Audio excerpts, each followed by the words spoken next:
الإنسان وكرم وعلمه من البيان ما لم يعلم.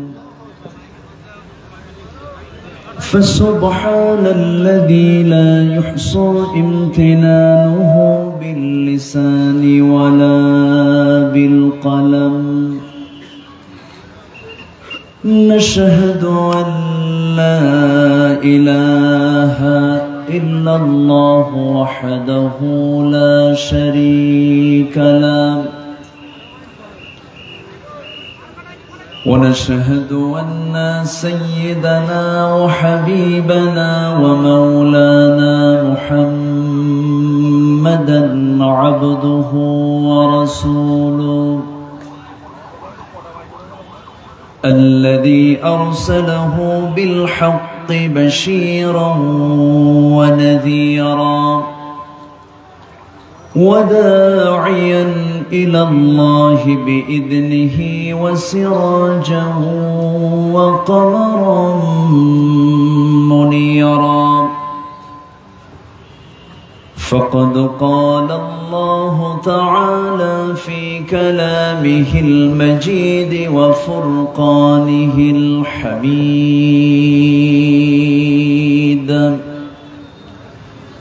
أعوذ بالله من الشيطان الرجيم. بسم الله الرحمن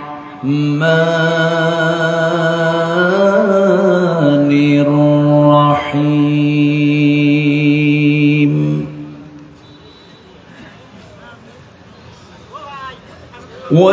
وجاهدوا في الله حق جهاده هو اجتباكم وما جعل عليكم في الدين من حرج.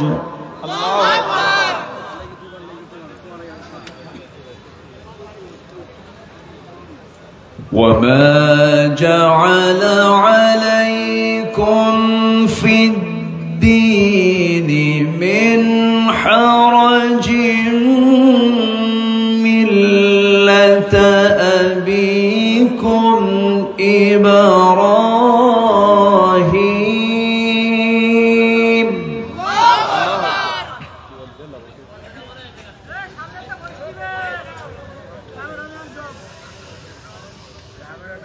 هو سماكم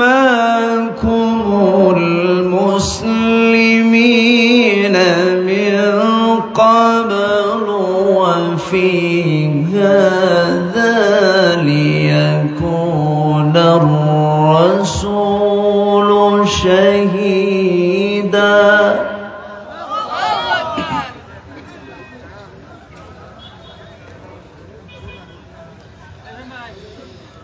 شهيدا عليكم وتكونوا شهداء على الناس.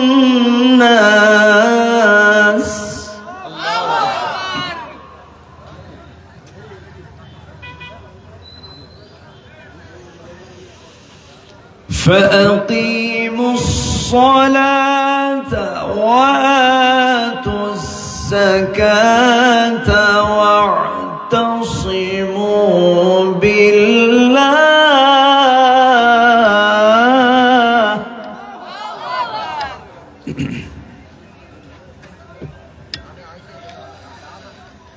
هو مولاكم فنعم المولى ونعم النصير.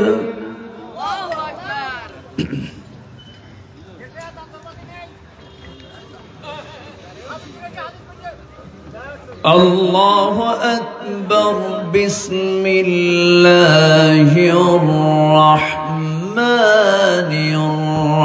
الرحيم.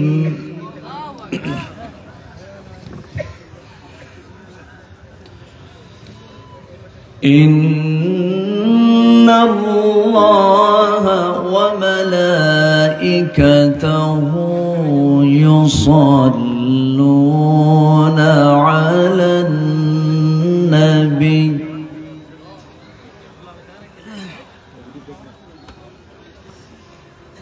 يا أيها الذين آمنوا صلوا عليه وسلموا تسليما اللهم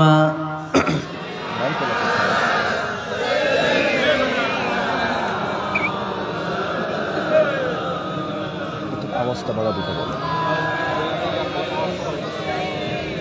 এই আওয়াজটা বাড়া একটু মোহাব্বত দিয়ে নবীর প্রেমে মাতোয়ারা হয়ে জবান খুলে আওয়াজ দিয়ে সবাই বলুন আল্লাহুম্মা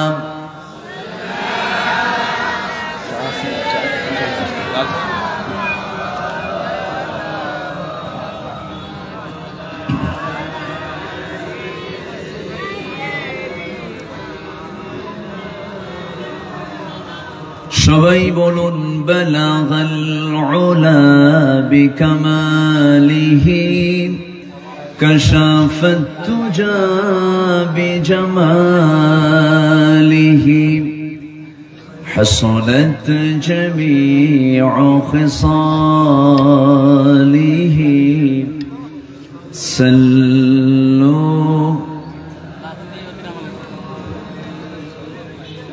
سورة يوسف بدار حكمة لقمان ما قارئ قرآن باري يهدي لساد مان ما بلغ العلا بكماله كشف التجى بجماله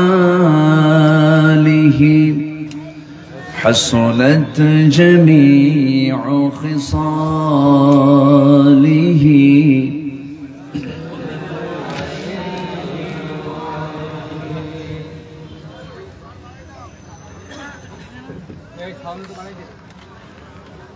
প্রাকৃতিক সৌন্দর্যের অপরূপ লীলাভূমি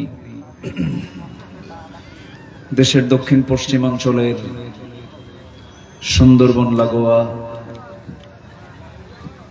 সীমান্তবর্তী জেলা সাতক্ষীরার সদর উপজেলার মাধবকাঠি এলাকার এলাকাবাসী মাহফিল ইন্তেজামে কমিটি কর্তৃক আয়োজিত আজকের এই ঐতিহ্যবাহী ২৭তম তাফসীরুল কুরআন মাহফিল ২০২৪ মহৎ আয়োজনের সম্মানিত সুযোগ্য সভাপতি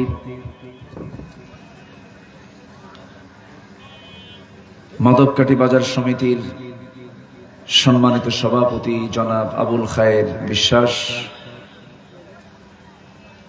প্রধান অতিথি সাতক্ষীরা জেলার মাননীয় পুলিশ সুপার, ইসলাম দরদি ব্যক্তিত্ব জনাব মোহাম্মদ মতিউর রহমান সিদ্দিকী, উপস্থিত হাজারাত উলামায়ে কেরাম, ফদলায়ে ইজাম, সুশীল সমাজ, জাতির শ্রেষ্ঠ সন্তান শিক্ষক মণ্ডলী, জাতির বিবেক সাংবাদিক বৃন্দ, প্রশাসনের দায়িত্ব নিয়োজিত কর্মকর্তা বৃন্দ, গোয়েন্দা সংস্থার সদস্যবৃন্দ, সামনে উপস্থিত দূরে কাছের বিভিন্ন স্থান থেকে ছুটে আসা কালেমার ঝান্ডাবাহী, তাওহীদের পতাকাবাহী, দ্বীন ইসলামের নরসারদুল বীর মুজাহিদ, প্রাণ প্রিয় সম্মানিত দ্বীনী ভাইরা, আড়ালে বসে আছেন শ্রদ্ধেয়া সম্মানিতা মা বোনেরা। আলোচনার সূচনায় আনুষ্ঠানিকতার মধ্য দিয়ে আমার পক্ষ থেকে আবারও দিল খোলা সালাম, আসসালামু আলাইকুম ওয়া রাহমাতুল্লাহি ওয়া বারাকাতুহু। সালামের জবাব একটু দুর্বল মনে হলো। আসসালামু আলাইকুম ওয়া রাহমাতুল্লাহ। সবাই কেমন আছেন? আমারে উল্টা প্রশ্ন করলে? আল্লাহ তাআলা আমাকে তো আপনার মতোই রেখেছেন, বলছি আলহামদুলিল্লাহ। সাধারণত শেষ মেহমান মঞ্চে ওঠার আগ দিয়ে যিনি বিশেষ মেহমান হিসেবে থাকেন, স্থানীয় অথবা বরেণ্য কোনো আলেমে দিন থাকে, কিন্তু আজকে আমরা একটা ভিন্ন মাত্রা পেয়েছি। ওনার প্রতিটি কথার ভিতরে ছিল মুক্তা সদৃশ খুব চমক চমক দিক নির্দেশনামূলক কথা, যেগুলো কথাকে লালন করার জন্য মেধা দরকার, ঠিক কিনা? যে কথাগুলোকে লালন করতে গেলেও কি দরকার? একটা ফ্রেশ মেধা দরকার। উনি দেশের সর্বোচ্চ যেটা বিসিএস দিয়ে তিনি 2008 সালে যে ইউনিভার্সিটি থেকে তিনি পাশ করেছেন, আমি ভাঙ্গাচোরায় সেই ভার্সিটির ছাত্রই ছিলাম। ভাঙ্গাচোরা কিছু পড়াশোনা করেছি। তো ওনার প্রত্যেকটা কথায় আমার কাছে মনে হচ্ছিল যে খুবই গুরুত্বপূর্ণ কথা তিনি উপস্থাপন করছেন। আমরা হাজার দিন হাজারবার কথা বললে যতটুকু উপকার হবে, এমন করে প্রত্যেকটা লেভেল থেকে প্রত্যেকটা দামি চেয়ারওয়ালা মানুষগুলো যদি এমন করে কথা বলে, দেশ আপনা আপনি ভালো হয়ে যাবে, ঠিক কি না? তো এখানে আমি কিছু কথা, অনেকে বলছেন বলা যাবে না, কথা একজনকে বলতে দিতে হবে, তাই না? এখানে কে যেন বললো যে গোটা দুনিয়ার সব মনে হয় মেশিন এখানে হাজির হয়েছে, কে যেন কইলো। আমি তখন তেলাওয়াত করি, তখন আল্লাহর কালাম তেলাওয়াত হচ্ছিল, কোন ছাসা যেন বলছে, তাই ওনার খুব রাগ ক্যামেরার উপরে, খুবই রাগ। কিন্তু আজকে কিন্তু এসপি মহোদয় একটা কথা বলেছেন যে প্রযুক্তি, সায়েন্স, টেকনোলজি থেকে আমরা দূরে থাকার কারণে আজকে মুসলমানদের এই অধপতন। এই জন্য প্রযুক্তির এই মিস ইউজ না হয়ে এটার যদি গুড ইউজ হয়, ভালো ব্যবহার হয়, মানুষ অশ্লীল কোনো দৃশ্য না দেখে যদি ওয়াজ দেখে, এটা কি কুফল না সুফল? তাহলে এগুলোকে থাকার দরকার আছে না? সবই তো ঠিক, আবার কোনোটাই ঠিক নেই। আমাকে দেখতে পাচ্ছেন না অনেকে, এখন ওটা রেকর্ড করার জন্য সাউন্ডটাকে এখানে এই মাইক্রোফোন গুলো জমা দিছে। তো আপনার যতটুকু অসুবিধা হচ্ছে, আমার তো কোনো অংশ কম না, আমি তো পর্দার মধ্যে। হ্যাঁ, তো একটু আমরা ধৈর্য ধরি। সবচেয়ে বড় কান, সবচেয়ে বড় চোখ হলো দিলের চোখ। সবচেয়ে বড় চোখ কি বলেন? দিলের চোখও থাকে, দিলের কানও থাকে। আমরা দিল দিয়ে কোরআন শুনবো, বুঝবো। নাযালনা আলা কলবিক, হে রাসূল, আমি আপনার দিলের উপরে কোরআন নাজিল করেছি। কোরআন বুঝতে হবে মাথা দিয়া না দিল দিয়া? দিল দিয়া। একটু দিলের চোখটা খোলা রাখলে আর কিচ্ছু লাগবে না। সবাই থাকেন। আমি এসপি মহোদয়ের ওই কথা সরিয়ে কথা বলতে চাই। উনি বললেন যে আমি তার গরম গরম কথা বলতে পারি না, জিহাদি কথাও বলতে পারি না। আসলে আমাদের দেশে কিছু কিছু মানুষ, কিছু কিছু আলোচকও আছেন এবং শ্রোতাও কিছু আছেন। অনেকে আসেন মাহফিলে মশান নিয়ে, যে আজকে স্লোগান কয়টা মারব, আছে কিনা বলেন? শুধু মাঠ গরম করলাম, কিন্তু ব্যক্তিগত জীবনে ইসলাম নাই, দিন নাই, ভাইয়ের সম্পত্তি মেরে খায়, বোনকে সম্পত্তি থেকে মাহরুম রাখি, এতিম ভাতিজার জায়গাগুলো দখল করে রাখছি। তাহলে কি আমার এই স্লোগান দিয়ে কোনো কাম হবে? আসতে বলবেন না, কাম হবে? হবে। আগে নিজের জীবনটাকে আগে সাজাতে হবে ইসলাম দিয়ে। কি দিয়ে সাজাতে হবে বলেন তো? ইসলাম দিয়ে। এরপর আপনি সমাজের দিকে তাকাতে পারবেন। কু আনফুসাকুম ওয়া আহলিকুম নার। উনি যতগুলো কথা বলতেছিলেন, খেলে আমার মনে হচ্ছিল যে একটা করে আয়াত বললি তো ওয়াজ হয়ে যেত। প্রত্যেকটা আয়াতের তিনি অর্থ বলছিলেন। খুব সুন্দর কথা, আমারও মেমোরাইজ হয়ে থাকলো তার কথাগুলো। খুব সুন্দর উপস্থাপনা তার। আসলে মানিকগঞ্জের তিনি মানিকই বলা চলে। বলি আলহামদুলিল্লাহ। আসো আমরা মূল আলোচনার দিকে আস্তে আস্তে যাব। সেখান থেকে আমি কথা বলতে চাই যেখান থেকে আমি তেলাওয়াত দিয়ে শুরু করেছি। সামনের একটি মাস আমরা পাচ্ছি, জিলকদ, এরপরে কি জিলহজ। আমার ভাইজান হজের উপরে কিছু কথা বলেছেন। আমি আজকে যে সূরা থেকে তেলাওয়াত দিয়ে শুরু করেছি সেই সূরার শেষ আয়াত, সেই সূরাটার নাম হলো সূরাতুল হজ। সূরাতুল হজ থেকে আমি শেষ নম্বর আয়াত, সর্বশেষ যে আয়াতটা আমি তেলাওয়াত করেছি, আয়াতকে সামনে রেখে আমি কিছু কথা বলতে চাচ্ছি। আমাকে সময় দেওয়া যাবে তো ইনশাআল্লাহ? কারো কোনো কষ্ট নাই তো? জোরে বলি ইনশাআল্লাহ। সম্মানিত হাজিরিন, মহান রব্বুল আলামিন এই পৃথিবীতে মানুষ পাঠিয়েছেন। মানুষ পাঠানোর আগেই তিনি পরিকল্পিতভাবে লাউহে মাহফুজে সংরক্ষণ রেখেছিলেন এই কিতাব। এই কিতাবের বাড়ি কি দুনিয়া? বাড়ি কোথায়? আকাশে, আসমানে। এই কিতাব কি হাদাল কিতাব না যালিকাল কিতাব?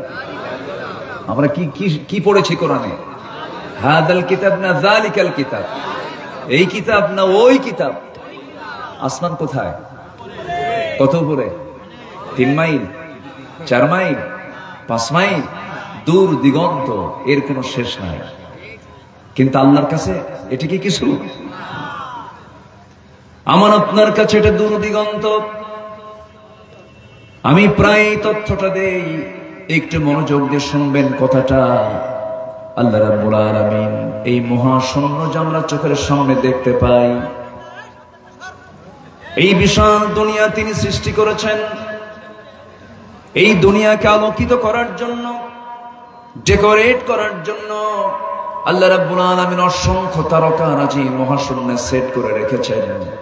আল্লাহ রাব্বুল আলামিন দুনিয়াকে আলো দেওয়ার জন্য দিনের বেলা একটা সূর্য দিয়েছেন, রাতের আলোকিত একটা চাঁদ দিয়েছেন। আল্লাহ রাব্বুল আলামিন গোটা দুনিয়াকে আলোকিত করার জন্য এই দুনিয়ার চাইতে 13 লক্ষ গুণ বড় সূর্যের ম্যানেজমেন্ট করেছেন, ব্যবস্থাপনা করেছেন। কত বড় সূর্য সেটা, যা আমরা প্লেটের মতো দেখতে পাই। এই সূর্যের কাছে মানুষ কখনো যেতে পারবে না। তবে চাঁদে মানুষ গেছে, চাঁদ পরিভ্রমণ করে আসছে। 70 দশকে মঙ্গল গ্রহ মানুষ গেছে। সেই মানুষ যদি চিন্তা করে চাঁদও দেখলাম, মঙ্গল গ্রহ দেখলাম, একটু তারার দেশ দেখতে যাব। তারা কি সূর্যের চাইতে আরো ছোট না আরো বড়? শুধু বড় না, অনেক বড়, অনেক বড়। ব্যাটেল জুইস একটা তারকা আছে, যে তারকাটা এই সূর্যের চাইতে 33 কোটি গুণ বড়। কত কোটি বলেন? 33 কোটি। 33 কোটি গুণ।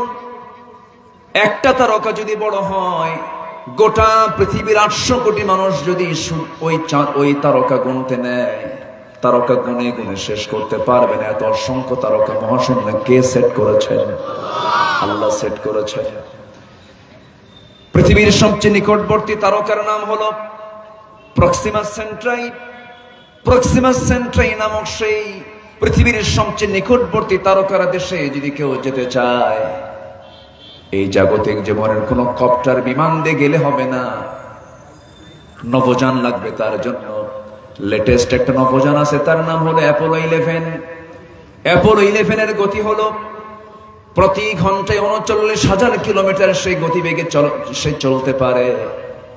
এমন অ্যাপোলো 11 দিয়ে যদি কেউ রওনা দিয়ে দেয় সেই নিকটবর্তী তারকার দেশ, প্রক্সিমা সেন্ট্রাইকে লক্ষ্য করে এই পৃথিবী নামক এই দুনিয়া থেকে, এই ভূখণ্ড থেকে সেই তারকার দেশে যেতে সময় লাগবে 1,15,000 বছর মাত্র। যাবেন কারা কারা? হাত তোলেন। সম্ভব? বাঁচবেন কয়দিন, যাবেন কোন দিন? আমার বন্ধুগণ, এই কোরআন তো দুনিয়ার কোন ব্যক্তির রচিত নয়। এই কোরআন নাযিল হয়েছে আসমান থেকে, সেই প্রথম আসমানও কিন্তু নয়। আল্লাহ রাব্বুল আলামিন বলেন, বাল হুয়া কুরআনুম মাজিদুন ফি লাওহিম মাহফুজ। জোরে বলুন আল্লাহু আকবার। এটি হলো মর্যাদা সম্পন্ন একটি কিতাব, যার অ্যাড্রেসটা হলো লাওহে মাহফুজ। কোন সময় নাযিল হয়েছে, কোন মাসে নাযিল হয়েছে তাও জানিয়ে দিয়েছেন। ইন্না আনজালনাহু ফি লাইলাতিন মুবারাকাহ। কোন মাসে নাযিল করেছেন? শাহরু রমাদানাল্লাযী উনজিলা ফীহিল কুরআন হুদাল লিন-নাসি ওয়া বায়িনাতিন মিনাল হুদা ওয়াল ফুরকান। জোরে বলুন আল্লাহু আকবার। রমজান মাসে নাযিল করেছেন, কদরের রাত্রিতে নাযিল করেছেন। 23 বছরে নবীর উপরে এই 30 পারা কোরআন নাযিল করেছেন। সেই যুগে, যে যুগের মানুষ কাবা ঘরের মধ্যে পর্যন্ত 360টা মূর্তি তুলেছিল। 360টা মূর্তি কাবা ঘরের মধ্যে পর্যন্ত তুলেছিল ওই পৌত্তলিকরা। কাবা ঘরকে সামনে রেখে হাজিরা যেমন, মুতামিররা যেমন ইহরামের কাপড় পরে তারা যেমন তোয়াফ করে, সেই তোয়াফের সিস্টেমটা তারা এমন উল্টা করেছিল যে তারা উলঙ্গ হয়ে আল্লাহর ঘরের সামনে তারা তোয়াফ করত।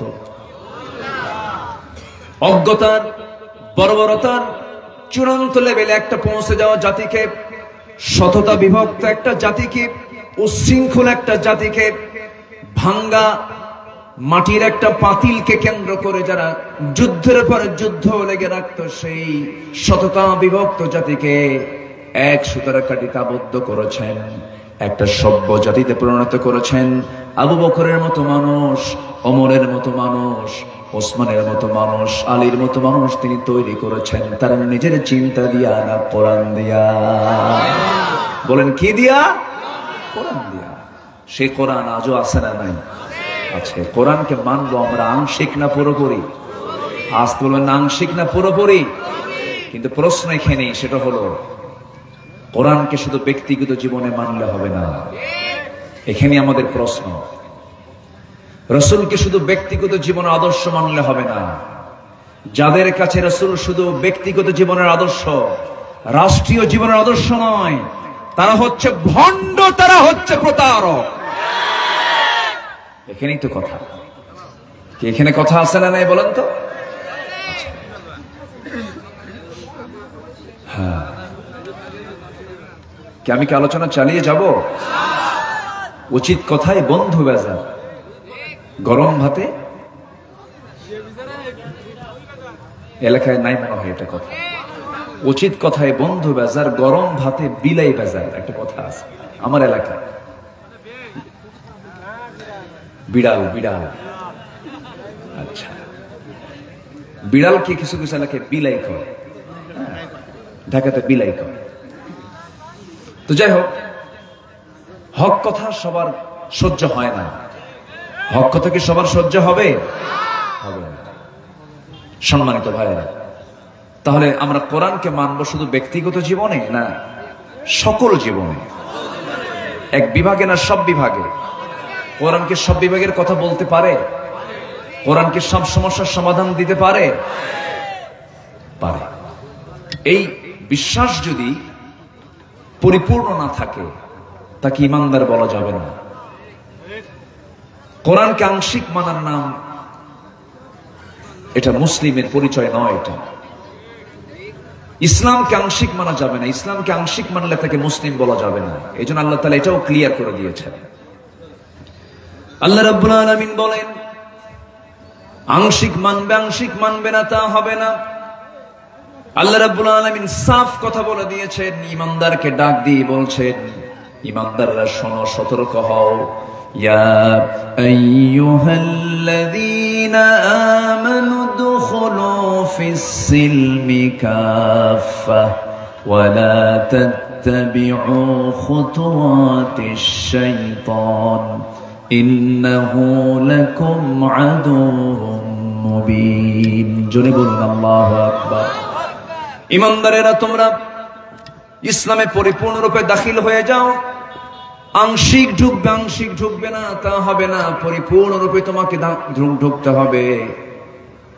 শয়তানের পদাঙ্ক অনুসরণ করবে না। শয়তান তোমাদের প্রকাশ্য দুশমন। শয়তান তোমাকে মসজিদে নামাজ পড়তে গেছো, কিন্তু মসজিদ থেকে তুমি যখন বের হয়ে আসবে, শয়তান তোমার সঙ্গে লেগে আছে।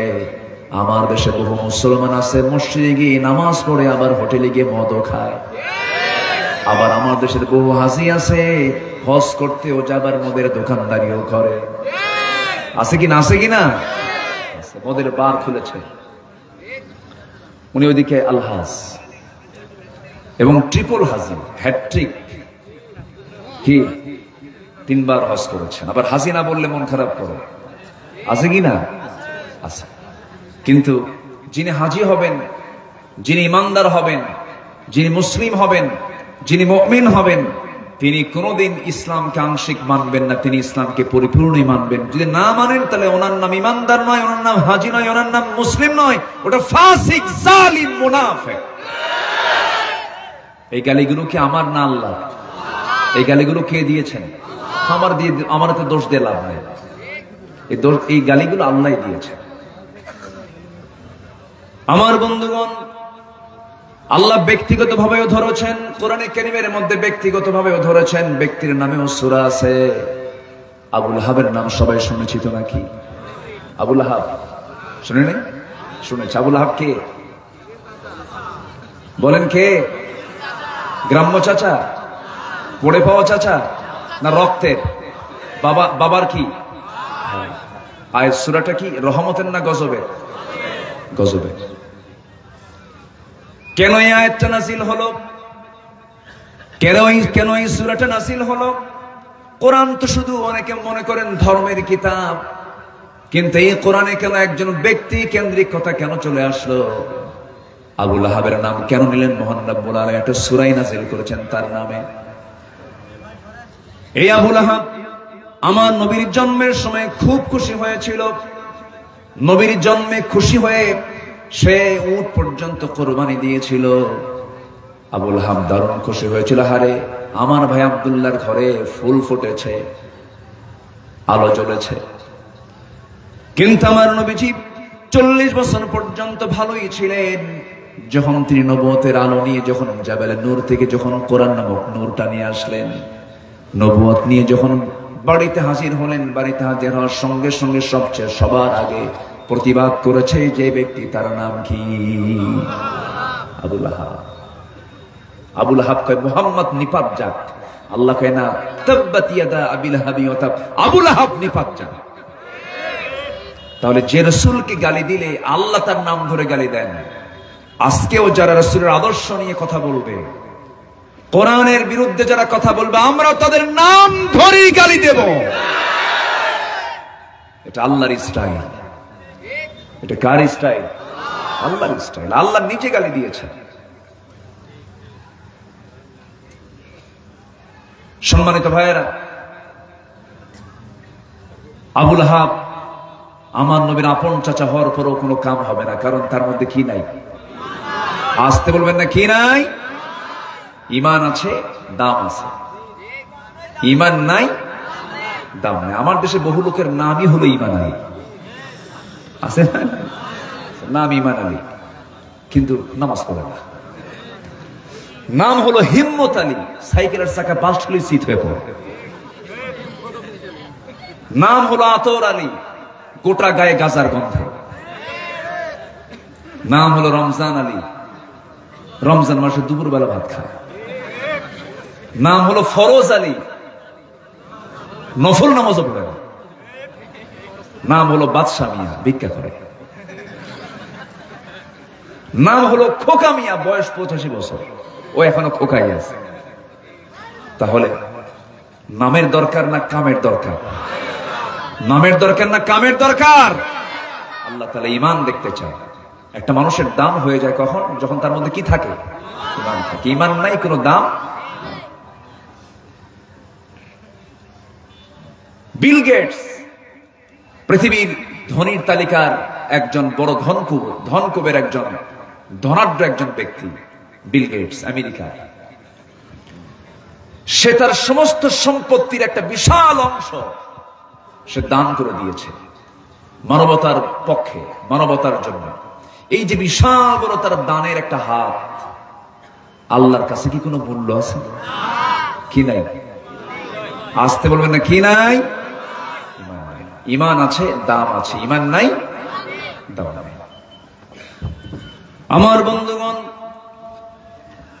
এই জন্য আমি আপনাদের কি শুরুতেই যা আহ্বানটা করব, হিন্দুর ছেলে হিন্দু হতে পারে, বৌদ্ধর ছেলে বৌদ্ধ হতে পারে, খ্রিস্টানের ছেলে খ্রিস্টান হতে পারে, এরপরে অন্যান্য ধর্মের পিতা থেকে সন্তান ওই ধর্মের অনুসারী হতে পারে, কিন্তু মুসলমানের সন্তান মুসলমান হতে পারে না যদি তার মধ্যে ইসলাম না থাকে।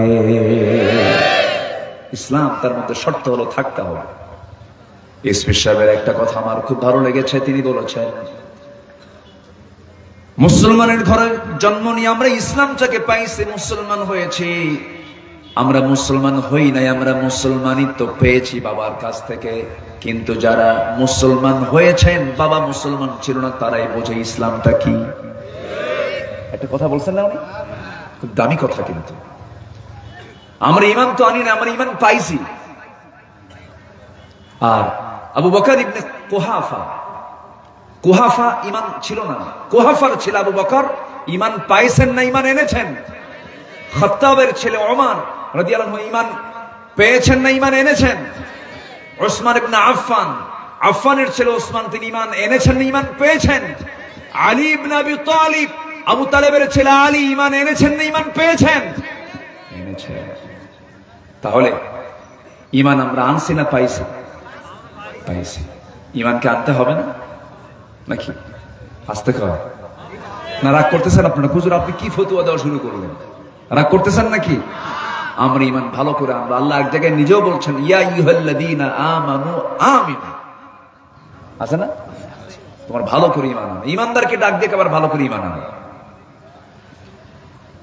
আমার বন্ধুগণ, কেন ভালো করে ঈমান আনো? ইউসবিহু মুমিনান ওয়া ইউমসি কাফিরান। আখির জামানায় এমন হয়ে যাবে, সকালবেলা ঈমানদার ঈমান থাকবে, বিকালবেলা সে কাফের হয়ে যাবে। সামান্য স্বার্থের জন্য ঈমানটা বিক্রি করে ফেলবে, আমানতদারিতা নষ্ট করে ফেলবে, ধ্বংস করে ফেলবে তার ঈমানটাকে। সে নিজেও বুঝবে না তার ঈমানটা কখন তার বিক্রি হয়ে গেছে। এই জন্য আমার বন্ধুগণ, আল্লাহ রাব্বুল আলামিন সেই জন্য বান্দাকে আরেক জায়গায় সুন্দর করে ডাক দিয়ে বলছেন ইয়া আইয়ুহাল্লাযীনা আমানুত্তাকুল্লাহা হাক্কা তুকাতিহি ওয়া লা তামুতুন্না ইল্লা ওয়া আনতুম মুসলিমুন। জোরে বলুন আল্লাহু আকবার। ঈমানদারেরা, তোমরা আমি আল্লাহ আমাকে যথাযথভাবে ভয় করো, যেমন করে ভয় করা উচিত তেমন করে ভয় করো। এরপর আল্লাহ রাব্বুল আলামিন বলছেন কখনো মৃত্যুবরণ করো না, কখনো তুমি মৃত্যুবরণ করো না যতক্ষণ না তুমি ভালো করে মুসলমান হতে না পেরেছো। ইল্লা ওয়া আনতুম মুসলিমুন, মুসলমান তোমাকে ভালোভাবে হতে হবে, মুমিন তোমাকে ভালোভাবে হতে হবে। এমন একটা অপরাধ আছে যে অপরাধ করলে পরে রাসূল কত শক্ত কথা বলে দিয়েছেন। রাসূল বলেছেন যে অপরাধটা করলে পরে সেই বান্দা ঈমানকে, দ্বীনকে সে ধ্বংস করে ফেললো। এই হাদিসটা যখন আমি পড়ি আমার কাছে দারুণ ভয় লাগে। আমি একটা প্রশ্ন করব আপনাদেরকে। এই হাদিস বলার পরে রাসূল বলেছেন আস-সালাতু ইমাদুদ্দিন ফাকাদ আকামাহা ফাকাদ আকামাদ-দ্বীন ওয়া মান তারাকাহা ফাকাদ হাদামাদ-দ্বীন। রাসূল বলেছেন দ্বীনের স্তম্ভ হলো সালাত, দ্বীনের খুঁটি হলো নামাজ। যে নামাজটা কায়েম করলো সে দ্বীনকে কায়েম করলো, আর যে নামাজটা ছেড়ে দিল সে যেন দ্বীনকে ধ্বংস করে ফেললো। এখন আপনি বলেন, আমার দেশের অধিকাংশ মুসলমান দ্বীন প্রতিষ্ঠার কাজে আছে না দ্বীন ধ্বংসের কাজে আছে? এটা কি আমার কথা? বলেছেন মুহাম্মদ সাল্লাল্লাহু আলাইহি ওয়াসাল্লাম, রাসূল বলেছেন, যে নামাজটা পড়লো, যে নামাজ কায়েম করলো সে দ্বীনকে কায়েম করলো। যে ওমান তারাকাহা, যে ব্যক্তি নামাজকে ছেড়ে দিল, ফাকাদ হাদামাদ দ্বীন, সেজন্য তার আল্লাহর দ্বীনকে যেন সে নিজ হাতে ধ্বংস করে ফেললো। যেরকম নাউযুবিল্লাহ। তাহলে আমার দেশের অধিকাংশ মুসলমান দ্বীন প্রতিষ্ঠার কাতারে আছে না দ্বীন ধ্বংসের কাতারে আছে? নামাজি বেশি না বেনামাজি বেশি? বেনামাজি বেশি। নামাজ তো পড়েই না, আবার কয় হুজুর নামাজ তো নাই, ঈমান কি নাই? আছে না, এরকম আছে না? ঈমান আছে না নাই, এখন তো এই প্রশ্নের উত্তর দিতে গেলে তো আবার জটিল। কোন ফতোয়া দিতে গিয়ে আবার কোথায় কোন কাফের কে বানায় ফেলে। আমার দেশে তো কাফেরের ডিলারও আছে, আছে কিনা বলেন? ও কাফের, ও কাফের, ও কাফের, আছে না নাই বলেন? আছে। সম্মানিত ভাইরা, দ্বীন ধ্বংস হয়ে যায় যে কাজে, যে ব্যক্তির দ্বারা, যে মুসলিমের দ্বারা, মুসলমান পরিবারে জন্ম নিয়েছে, দ্বীন ধ্বংস হয়ে যাচ্ছে যে অপকর্মের দ্বারা, সেই নামাজের জন্য আমাদের কি প্রচেষ্টা আছে ভাই? সে নামাজের জন্য আমাদের কি মুজাহাদাটা আছে আমাদের? আমার দেশে এই মুহূর্তে এখন মসজিদের সংখ্যা বেশি না মুসল্লির সংখ্যা বেশি? বলেন। মসজিদই তো বেশি। এমনও মসজিদ আছে ফজরের মুসল্লি হলো আসল মুসল্লি, জোহর আসর মাগরিবের মুসল্লি আসল নয়। হ্যাঁ, এটারও গুরুত্ব আছে। একটা আদর্শ গ্রামের বৈশিষ্ট্য হবে, জোহর আসর মাগরিবে ওই গ্রামের মসজিদে যতটুকু মুসল্লি না হবে, সবচেয়ে বেশি মুসল্লি হবে সালাতুল ফজরে। ঠিক কিনা? কিন্তু সেই ফজরের নামাজের সময় কিছু কিছু মসজিদ এমন আছে, মসজিদ পাকা, টাইলস লাগানো, এসি, শীতাতপ নিয়ন্ত্রিত, মুসল্লির সংখ্যা মোটে 3 জন, ইমাম, মুয়াজ্জিন, খাদেম। মানে ওনারাও থাকতেন না যদি দায়িত্ব না থাকতো। কি কথা কি বোঝা গেল? সম্মানিত ভাইয়েরা, কেন নামাজ কি অন্যের উপকার হবে না আমার উপকার হবে? বলেন, অন্যের উপকার না আমার উপকার? নামাজ কি সবাই পড়তে রাজি আছি? আজ সবাইকে নামাজ পড়তে রাজি আছি? আমি একটু পরে এই বিষয়ে কিছু কথা বলবো। আমি মূল আয়াতের দিকে আস্তে আস্তে চলে যাচ্ছি। নির্বাচনী প্রচারণা চলছে, চতুর্দিক থেকে মাইক এদিক সেদিক বাজতেছে, এর মাঝেও মাহফিল হয়ে যাচ্ছে। বলি আলহামদুলিল্লাহ, জোরে বলি আলহামদুলিল্লাহ। এই যে হাজার হাজার মানুষ আপনারা এসেছেন, এখানে কোনো হইচই আছে? এখানে কোনো উশৃঙ্খলপনা আছে? আচ্ছা, মসজিদে যখন ইমাম নামাজে দাঁড়ায় তখন কোনো হইচই থাকে? মাহফিলে কোনো হইচই আছে? এটা কিসের বরকত জানেন? বলেন তো, এটা কিসের বরকত? কোরআনের বরকত এটা। অতএব এই মাহফিল নিয়ে যাদের নেগেটিভ সেন্স, যারা নেতিবাচক চিন্তা করেন, আমি মনে করি তাদের রক্তের মধ্যে লুকানো আছে ফেরাউন হামানদের রক্ত। এটা মাথায় রাখবে। এই মাহফিল আজকে অনুষ্ঠিত হলো, মাদবকাঠিতে অনুষ্ঠিত হচ্ছে। এখানে যদি 2 জন নামাজিও পয়দা হয়, 2 জন নামাজিও যদি এখান থেকে বের হয়ে আসে, এটাই মাহফিলের সফলতা। উপকার আছে না নাই? বলেন, উপকার আছে না নাই? এই যে বসে আছি, চতুর্দিকে ফেরেশতারা আমার আপনার জন্য দাঁড়িয়ে দাঁড়িয়ে দোয়া করতেছে, যেরকম সুবহানাল্লাহ। সম্মানিত ভাইরা, কোন সূরা থেকে যেন আমি তেলাওয়াত করেছি বলেন তো? সূরাতুল হজ। আল্লাহ রাব্বুল আলামিন সূরাতুল হজের শেষ রুকুতেই, শেষ আয়াত আল্লাহ রাব্বুল আলামিন ওয়া দিয়ে শুরু করেছেন। ওয়া মানে হলো এবং, মানে এর আগে একটা আয়াত আছে। আল্লাহ রাব্বুল আলামিন সে আয়াতের শুরুতেই ঈমানদারকে লক্ষ্য করে বলছেন, ইয়া আইয়ুহাল্লাযীনা আমানু রুকউ ওয়াসজুদু ওয়া'বুদু রাব্বাকুম ওয়াফআলুল খায়রা লা'আল্লাকুম তুফলিহুন। জোরে বলুন আল্লাহু আকবার।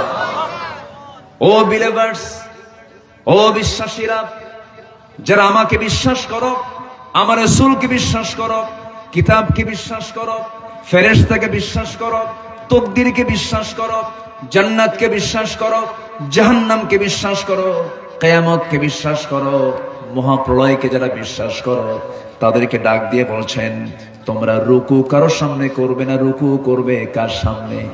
রুকুটা হলো দাঁড়িয়ে থাকা এবং সেজদার মাঝে যে কাজ, সেই কাজের নাম কি বলেন? রুকু। মাথা নিচু করে রুকুতে গিয়ে তাসবিহ তুমি পড়বে, আল্লাহর সামনে তুমি রুকুটা করবে। রুকুর মতো হয়ে যায় এমন কোন কাজ তুমি কারোর সামনে করবে না। রুকুর মতো আচরণ করে এমন কিছু লোক দুনিয়াতে আছে না নাই বলেন? হয়তো কোন একটা হল রুমের মধ্যে ঢুকছে, কোন একটা অডিটোরিয়ামে ঢুকে যাচ্ছে, কোন ব্যক্তির সামনে কোনো কথা বলতে নিয়ে মাথা নিচু করে, আছে না নাই? আসতে বলবেন না, আছে না নাই? মাথা একটু নিচু হলেই সেটা রুকুর হাল হয়ে যায়। এমন রুকুর হালে কোনো কাজ করা হচ্ছে শিরকের কাজ। একমাত্র রুকু করতে হবে কার জন্য বলেন? আসতে বলবেন না, কার জন্য? আল্লাহর জন্য। আমার নবীজি কোন ব্যক্তির দ্বারা, কোন সাহাবীর দ্বারা রুকুর হালতে সে রাসূলকে সম্মান জানিয়েছে এমন একটা হাদিস আমরা দেখতে পাই না। আমার নবীজির কদম মোবারকে কেউ চুমু খেয়েছে, সেজদা দিয়েছে, এমন কোন হাদিস আমরা পাই না। এই পৃথিবীর সবচেয়ে সম্মানজনক কদম যদি কারো থাকে, আমার নবীর কদমই তো আছে, ঠিক কিনা বলেন? আমার নবীর কদমের চাইতে বড় কদম আর কার হতে পারে? যে কদম আরশ আজিম পর্যন্ত পৌঁছে যায়, যে কদমকে আল্লাহ রাব্বুল আলামিন কত সম্মান দিয়েছেন, কত মর্যাদা দিয়েছেন, কিন্তু আমরা কোনোদিন শুনতে পেলাম না, দেখতেও পেলাম না কোন সাহাবী রাসূলের পায়ে গিয়ে সেজদা দিয়েছেন, চুমা দিয়েছেন। কিন্তু আমার দেশের বহু ভণ্ড দরবার আছে, যে সমস্ত দরবারে মুরিদরা গিয়ে ওই ভণ্ড দরবেশ নামের শয়তানদের কদমে গিয়ে চুমা খায়। আসতে বলবেন না, আছে না নাই? আচ্ছা, এটা কি ইমানদারের কাজ না মুশরিকের কাজ? ইমানদারের কাজ না মুশরিকের কাজ? মুশরিকের কাজ। ইমানদার এমন কাজ করতে পারে না। আমার নবীজি একদিন সাহাবায়ে কেরামদের সামনে দাঁড়ায় ছিলেন, পাহাড়ি একটা উট এসে আমার নবীজির কদমে সেজদায় পড়ে গেল।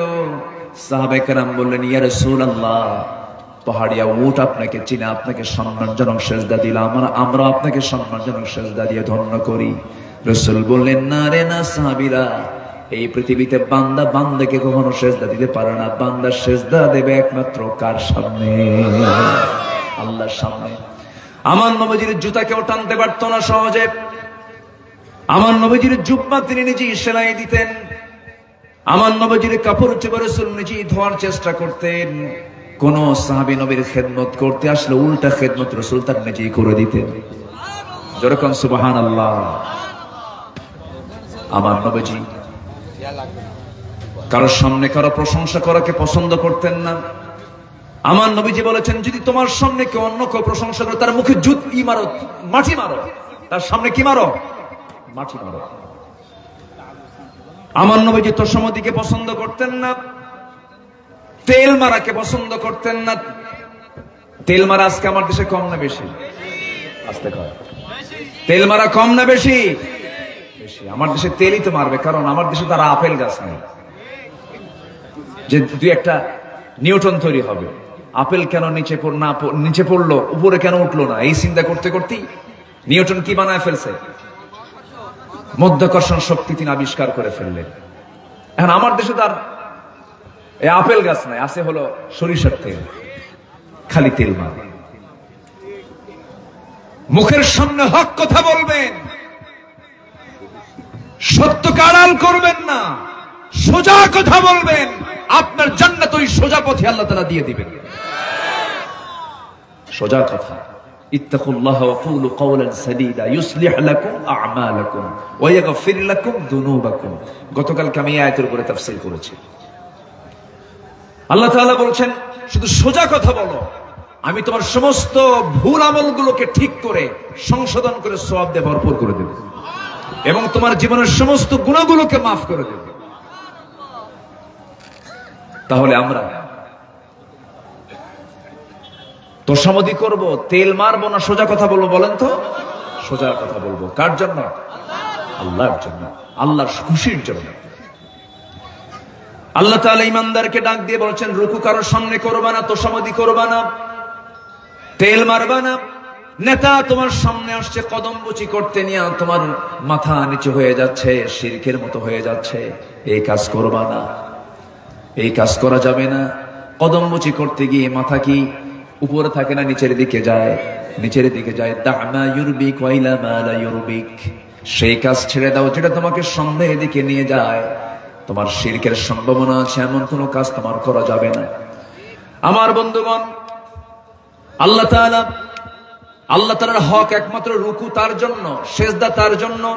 যদি কোনো বান্দা আল্লাহ ছাড়া, একমাত্র আল্লাহকে সেজদা দেওয়া ছাড়া, রুকু করা ছাড়া অন্য কাউকে যদি রুকু দেয়, সেজদা দেয়, আল্লাহ রাব্বুল আলামিন সত্য কথা বলছেন, ওয়া মান ইউশরিক বিল্লাহি ফাকাদ হারামাল্লাহু আলাইহিল জান্নাহ, যে ব্যক্তি শিরিক করবে তার জন্য জান্নাতটা বাজেয়াপ্ত হয়ে যাবে। নাউযুবিল্লাহ।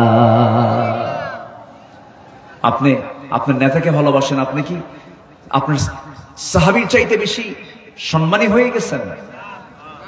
আমার রাসূলকে কোন সাহাবী এরকম করে সম্মানজনক সেজদা দেননি। পৃথিবীতে যদি কোন সেজদার হুকুম থাকতো, জি, পৃথিবীতে যদি কোন সেজদার হুকুম থাকতো, তাহলে পৃথিবীতে যদি কোন সেজদার হুকুম থাকতো, প্রত্যেক স্ত্রী তার স্বামীকে সকাল সন্ধ্যা সেজদা দিতে রাসূল বলেছেন। আর পৃথিবীতে যদি সেজদার হুকুম থাকতো, প্রত্যেক সাহাবী রাসূলকে সেজদা দিয়ে ধন্য করত। রাসূল কি কোথাও কোনো অনুমতি দিয়েছেন? ছোট্ট একটা ইতিহাস আমার মনে পড়লো। আমার নবীজি দুটো জায়গায় দ্বীনের কাজ করতে গিয়ে সবচেয়ে বেশি রক্ত ঝরিয়েছেন। একটা হলো তায়েফ, আরেকটা হচ্ছে উহুদের প্রান্ত। তায়েফে গেছেন হচ্ছে কালিমার দাওয়াত দিতে, আর উহুদে গেছেন হলো অস্ত্র নিয়ে জিহাদের ময়দানে দ্বীন প্রতিষ্ঠার সংগ্রাম করতে। ঠিক কিনা? তায়েফে তিনি মার খেয়েছেন, আর উহুদে মার খেয়েছেন এবং মার দিয়েছেন। ঠিক কিনা? তায়েফের ময়দানে আমার নবীজি যখন কালিমার দাওয়াত দিতে গেলেন, তিনি কি ফুল পেয়েছিলেন না পাথর পেয়েছিলেন? পাথর পেলেন, মার খেলেন। আমি লম্বা কথায় যাব না, লম্বা ইতিহাসে আমি যাব না, লম্বা ঘটনায় আমি যাব না। মার খেলেন। আমার নবীজির পাশে কিন্তু কেউ নাই। নবীজি রক্তাক্ত অবস্থায় পড়েও থাকলেন। নবীর পাশে কেউ নাই। সিরাত ইবনে হিশামের ভিতরে এসেছে, আমার নবীজি সেই তায়েফের ময়দানে কালিমার দাওয়াত দিতে গিয়ে এক রাত নয়, দু রাত নয়, 3 দিন 3 রাত না খাওয়া ছিলেন। পেটের মধ্যে পানিও যায় নাই, কোনো দানাও যায় নাই, ক্ষুধার্ত অবস্থা আমার নবীজি। এমন অবস্থায় যখন কাফের মুশরিকরা, ওই তায়েফের সমস্ত বদমাইশগুলো যখন রাসূলকে টার্গেট করে যখন পাথর মারা শুরু করে দিয়েছে, মাথা রক্তগুলো, মাথা আঘাত করেছে, গোটা শরীরে পাথরগুলো সে যখন পড়া শুরু হয়ে গেল, মাথা রক্তগুলো গড়ে গড়ে পা পর্যন্ত পৌঁছে গেছে, জুতার তলার সাথে পায়ের তলার জমাট বেঁধে গেছে। নবীজি বেহুশ হয়ে জমিনে পড়ে গেছেন। আমার নবীজির যখন হুঁশ ফিরেছে, আমার নবীজি বারবার পিছনের দিকে তাকায় দেখেন ওরা আছে নাকি। সবাই ভেবেছে মনে হয় মুহাম্মদ বিন আব্দুল্লাহ দুনিয়া থেকে বিদায় নিয়েছে, মনে হয় বেঁচে নাই। আমার নবীজি সঙ্গে সঙ্গে পিছনের দিকে তাকায় যখন নিশ্চিত হলেন, পিছনের দিকে তাকায় যখন নিশ্চিত হলেন ওরা সব চলে গেছে, রাসূল সেই সময় করলেন কি একটা দৌড় মারলেন, আত্মরক্ষার্থে দৌড়টা মারলেন, কিন্তু গায়ে কোনো শক্তি নাই, খাবার নাই, পানি নাই। দৌড় মেরে যখন সামনের দিকে যেতে লাগলেন, আর পারছেন না। সামনে একটা আঙ্গুর বাগান দেখলেন। আঙ্গুর বাগান দেখার মাত্র তিনি ভিতরে ঢুকে গেলেন সেফটির জন্য। ঢোকা মাত্র আর শক্তি পাচ্ছেন না, তিনি মাথাটা চক্কর মেরে তিনি চিত হয়ে পড়ে গেছেন। নবীর পাশে সেই সময় কেউ নাই। ওই আঙ্গুর বাগানের কেয়ারটেকার দূর থেকে লক্ষ্য করে দেখতেছে কে যেন ওই জায়গায় এসে চিত হয়ে পড়ে গেল। সঙ্গে সঙ্গে সেই কেয়ারটেকারটা দৌড় মেরে এসে দেখে এত সুন্দর চেহারা, তার মাথা থেকে পা পর্যন্ত রক্তাক্ত অবস্থায় পড়ে আছে। একটু দয়া হলো। আঙ্গুর বাগান থেকে থোকা থোকা কয়েকটা আঙ্গুর পেরে নিয়ে হাতের মধ্যে চিপে চিপে মোটে 1 গ্লাস আঙ্গুরের রস প্রস্তুত করে আমার নবীর হাতে যখন তুলে দেওয়া হলো, আমার নবী হাতটা নিলেন, আগায় দিলেন, হাত কাঁপতেছে, গ্লাসটা হাতের মধ্যে নিলেন, বিসমিল্লাহ বলে 3 ঠোকে পান করলেন। মুস্কি একটা হাসি মেরে ওই যুবকের দিকে তাকায় বলছেন, যুবক তোমাকে ধন্যবাদ, তুমি আমাকে এই দুঃসময়ে আমার পাশে তুমি দাঁড়ালে। যুবক তোমার পরিচয়টাকে আমি দেব নাকি? তোমার নাম তো আদ্দাস। যুবকটা মনে মনে চিন্তা করলো, কোনোদিন দেখা হলো না, কথা হলো না, আমার নামটা সে জানলো কেমনে? কি চিন্তা করো, আমি তোমার গ্রামের নামটা বলতে পারি, তোমার জন্ম হলো মিনুয়া নামক গ্রামে। আর আশ্চর্য হয়ে গেল। রাসূল বলছেন, ও আদ্দাস তুমি আরো আশ্চর্য হচ্ছে মনে হয়। আমি আরো কিছু জানি, সেটা হলো তোমার যে গ্রামে জন্ম সেই গ্রামে জন্ম নিয়েছেন বিখ্যাত পয়গম্বর ইউনূস আলাইহিস সালাতু ওয়াস সালাম। এই তথ্য আপনাকে কে দিলে? এতগুলো আপনি জানলেন কেমনে? রাসূল বলছেন, শোনো আদ্দাস, তুমি যার সঙ্গে দাঁড়িয়ে কথা বলতেছো, একজন নবীর কাছে তো আরেকজন নবীর খবর থাকতেই পারে। সুবহানাল্লাহ, আরো জোরে বলে সুবহানাল্লাহ। আমার বন্ধুগণ, আমার ভাইয়েরা, মনোযোগ দিয়ে কথাটা একটু শোনার চেষ্টা করেন। আমার নবী যেমন সময় বললেন, ওরে আদ্দাস তোমার কি বুঝতে আর দেরি আছে নাকি? আদ্দাস এবার খ্রিস্টানি কায়দায়, সে ছিল খ্রিস্টান, খ্রিস্টানি কায়দায় দুটো হাত নিয়ে নবীর কদম মোবারকে রেখে তাকে সিজদা দিয়ে ধন্য করবে। এই চেষ্টায় যখন সে সামনের দিকে আগায় যাচ্ছে, রাসূল করলেন কি, চট করে তারা দুই হাত ধরে ফেললেন। দুই হাত ধরে ফেলে বুকের সঙ্গে বুক লাগায় দিয়ে বলছেন, আদ্দাস তুমিও বান্দা আমিও বান্দা। ইন্নামা আনা বাশারুম মিসলুকুম ইউহা ইলাইয়া আন্নামা ইলাহুকুম ইলাহু ওয়াহিদ। ও আদ্দাস, আমার কাছে ওহী আসে, তোমার কাছে ওহী আসে না। আমি হলাম নবী, তুমি নবী ছাড়া, এতটুকুই তফাৎ। কিন্তু তুমিও বান্দা আমিও বান্দা। বান্দা বান্দাকে সিজদা দেবে না, বান্দা সিজদা দেবে একমাত্র কাকে? আল্লাহকে সিজদা দেবে। আদ্দাসের বুঝতে দেরি হলো না। আদ্দাস হাতটা গায়ে দিয়ে বাড়ায় দিয়ে বলতে, স্যার দেরি করাবেন না, আপনি নিশ্চিত আল্লাহর পয়গম্বর, আপনি আমাকে পড়িয়ে দেন আশহাদু আল্লা ইলাহা ইল্লাল্লাহু ওয়াহদাহু লা শারীকা লাহু ওয়া আশহাদু আন্না মুহাম্মাদান আবদুহু ওয়া রাসূলুহু। হেদায়েতের মালিক কে? রাসূল দাওয়াত দিতে গিয়ে তিনি কি ব্যর্থ হয়েছেন না সফল হয়েছেন? আজ তো সফল হয়েছেন না ব্যর্থ হয়েছেন? তাহলে আমার বন্ধুগণ, দাওয়াত দিতে গেলে ফুল পাওয়া যায় না মায়ের পাওয়া যায়? আজ থেকে ফুল পাওয়া যায় না মায়ের পাওয়া যায়? দিন কায়েমের সংগ্রাম করতে গেলে রক্ত ঝরাতে হয়, মায়ের খেতেও হয়, মার দিতেও, মার খাওয়াও সুন্নাত, মার দেওয়াও সুন্নাত। আল্লাহ রাব্বুল আলামিন রুকু করতে বললেন, সিজদা দিতে বললেন শুধুমাত্র আল্লাহর জন্য। ওয়াবুদু রাব্বাকুম, একমাত্র তারই দাসত্ব করবে। ওয়াফআলুল খায়রা, ভালো ভালো কাজ করবে, নেক কাজ করবে, খারাপ কাজের কাছে যাবে না। ইমানদার সারা জীবনে সে চেষ্টা করবে, তার জীবনের ক্যারিয়ার হলো ইমানদারের জীবনে কোনোদিন হারাম কাজ কখনো সংগঠিত হতে পারে? আসতে বলবেন না পারে। আজকের সমাজে ভালো কাজ করা সহজ না মন্দ কাজ করা সহজ? বলেন বলেন, কি কাজ করা সহজ? খারাপ কাজটা করা সহজ। আমার পাশে আমার ভাই যান এসেছেন, আজকের মাহফিলের বিশেষ মেহমান আমার গোলাম মোর্শেদ ভাই এসেছেন। ওনার চিংড়ি মার্কা বাগদা চিংড়ি, না না ঠিক আছে, আমার মোর্শেদ ভাই তিনি এসেছেন আমাদের মাঝে। আমি চাচ্ছিলাম কি, আমার আগে এসপি মহোদয় কথা বলেছেন প্রায় ঘন্টা খানেক, তো আমি কেবল আলোচনা একটু শুরু করলাম। আমার ভাইকে আজকে একটু ওয়াজ শোনাবো, একটু কথা শোনেন, এরপর আমি আলোচনার মনোযোগের রাখ দিই, আমার ভাই একটা সমাপনী একটা কথা বলবেন। কেমন হয় বলেন তো? এটা একটা গোল্ডেন টাইম, তো এটা একটা মূল সময়। এই জন্য আমি তার কাছে ক্ষমা সুন্দর দৃষ্টি কামনা করছি। এটা কেমন হয় বলেন তো? রাগ করলেন না তো? আচ্ছা ঠিক আছে, আলহামদুলিল্লাহ বলি, আলহামদুলিল্লাহ। জি ঠিক আছে, ঠিক আছে, দেখা যাক। আপনি কতগুলো বলি, আমি ওয়াজের সাবজেক্টও দিচ্ছি আমাকে, হুজুর এটা নিয়ে কথা বলবেন একটু, এটা নিয়ে কথা। এখন আমি এক রাতে কয়টা ওয়াজ করি বলেন? ও লিখিত শ্রোতারা, তাহলে মাহফিল 5 দিন করেন, সব ওয়াজ করা যাবে। জি বলি আলহামদুলিল্লাহ, জোরে বলি আলহামদুলিল্লাহ। কষ্ট পাচ্ছেন না তো? তাহলে সেজদা কি কাউকে দেওয়া যাবে? কাকে ছাড়া? কাকে ছাড়া? একমাত্র সেজদা দেব আমরা কাকে?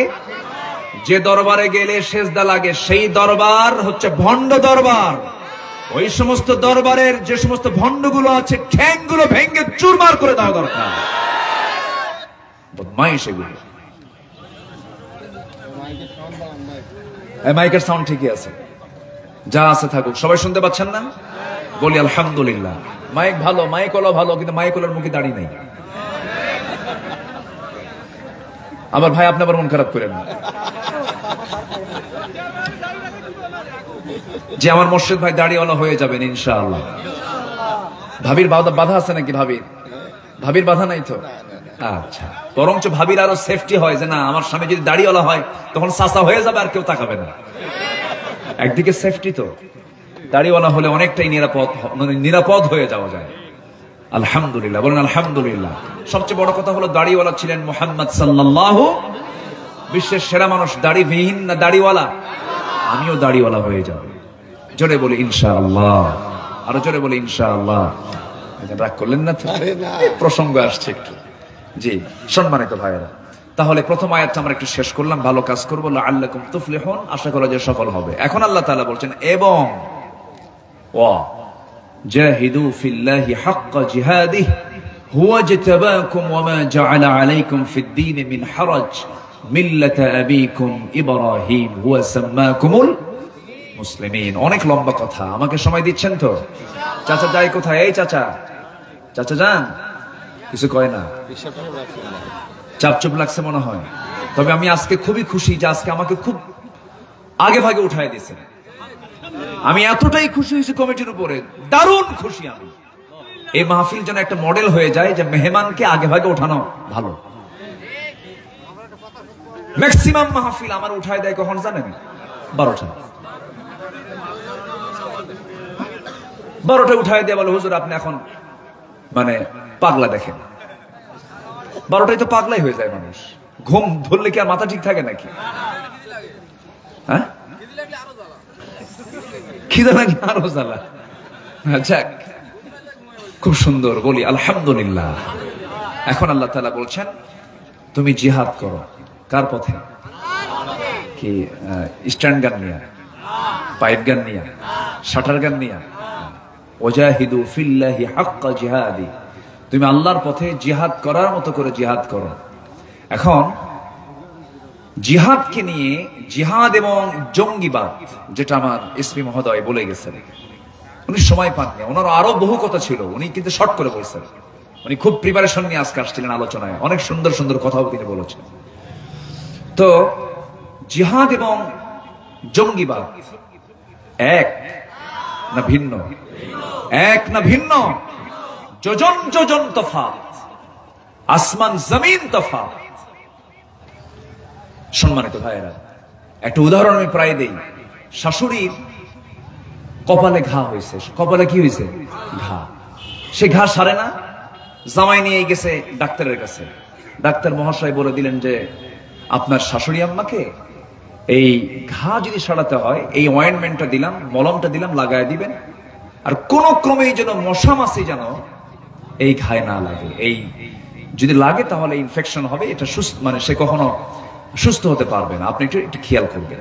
তা শাশুড়িকে যত্ন করে তার বাড়িতে না পাঠায় নিজের বাড়িতে নিয়ে আসছে। মশা মাছি তো আর পড়া যাবে না। সে এখন শাশুড়ির পাশে বসে আছে, হলো রড হাতে নিয়ে। কি হাতে নিয়ে বসে আছে? রড হাতে নিয়ে। কি তাড়াবে? মশার মাছি।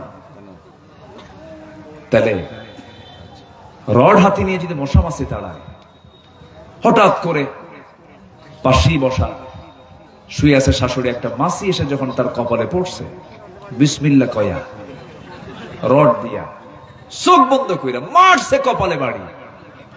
এখন মাছি মরবে না শাশুড়ি মরবে?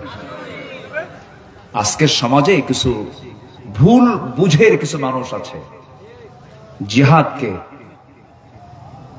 বিকৃত অর্থ করে জঙ্গিবাদী কায়দায়, সন্ত্রাসী কায়দায় যারা দিনকে, ইসলামকে প্রশ্নবিদ্ধ করতে চায়, তারাই হচ্ছে ইসলামের সবচাইতে বড় দুশমন। এর জন্য সুনির্দিষ্ট সুশৃঙ্খল নীতিমালা ইসলামে আছে না নাই? আমার নবীজি মক্কায় থেকে 13 বছর যতদিন ছিলেন মক্কায়, আমার নবী কিন্তু কাবার ভিতরে থাকা সেই 360টা মূর্তিকে সামনে রেখেই তিনি নামাজ পড়েছেন। পারেন নাই? শোনাতে পেরেছেন? পেরেছেন কখন? যখন তার হাতে কি এসেছিল? ক্ষমতা, দ্য পাওয়ার। দি পাওয়ার যখন তার ক্ষমতা এসেছিল তখন তিনি তার জন্য সরাতে কঠিন হয়েছে না সহজ হয়েছে? সহজ হয়েছে। আকলমন্দ ইশারা বা আশা, সচেতন ব্যক্তির জন্য ইঙ্গিতগুলোই যথেষ্ট। একটু আমার বুঝে নেই কথাগুলো। তাহলে জিহাদের একটা সংজ্ঞা হলো to exert one's utmost in defiering promoting a cause, কোন উদ্দেশ্যকে সাধনের জন্য প্রাণান্তকর যে চেষ্টা, অর্থাৎ আল্লাহর জমিন, আল্লাহর দ্বীন, বিধান, আইন, কানুনকে প্রতিষ্ঠা করার জন্য প্রাণান্তকর যে চেষ্টা, দাওয়াতি কাজ, এটাও জিহাদের অংশ। আল্লাহু আকবার বলেন। প্রশিক্ষণ, এটাও দাওয়াতের অংশ। শিক্ষা অর্জন, এটাও দাওয়াতের অংশ। আচ্ছা, এই দেশ কেমনে স্বাধীন হয়েছে বলেন তো? এই দেশ কেমনে স্বাধীন হয়েছে?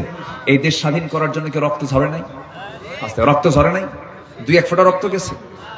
লক্ষ লক্ষ মুক্তিযোদ্ধা, লক্ষ লক্ষ মানবতা রাস্তায় নেমে এসে জালিমদের বিরুদ্ধে মোকাবেলা করে এই দেশকে তারা স্বাধীন করেছেন। আমরা তাদেরকে স্মরণ করি, শ্রদ্ধার চোখে দেখি। তাহলে একটা দেশকে স্বাধীন করার জন্য যদি রক্ত ঝরাতে হয়, দিন কায়েমের জন্য শুধু ওই মিষ্টি মিষ্টি কথাই দিন কায়েম হবে না, জান মাল কুরবান করতে হবে মুসলমান। রাজি আছেন কারা কারা? হাত উঁচু করে দেখান।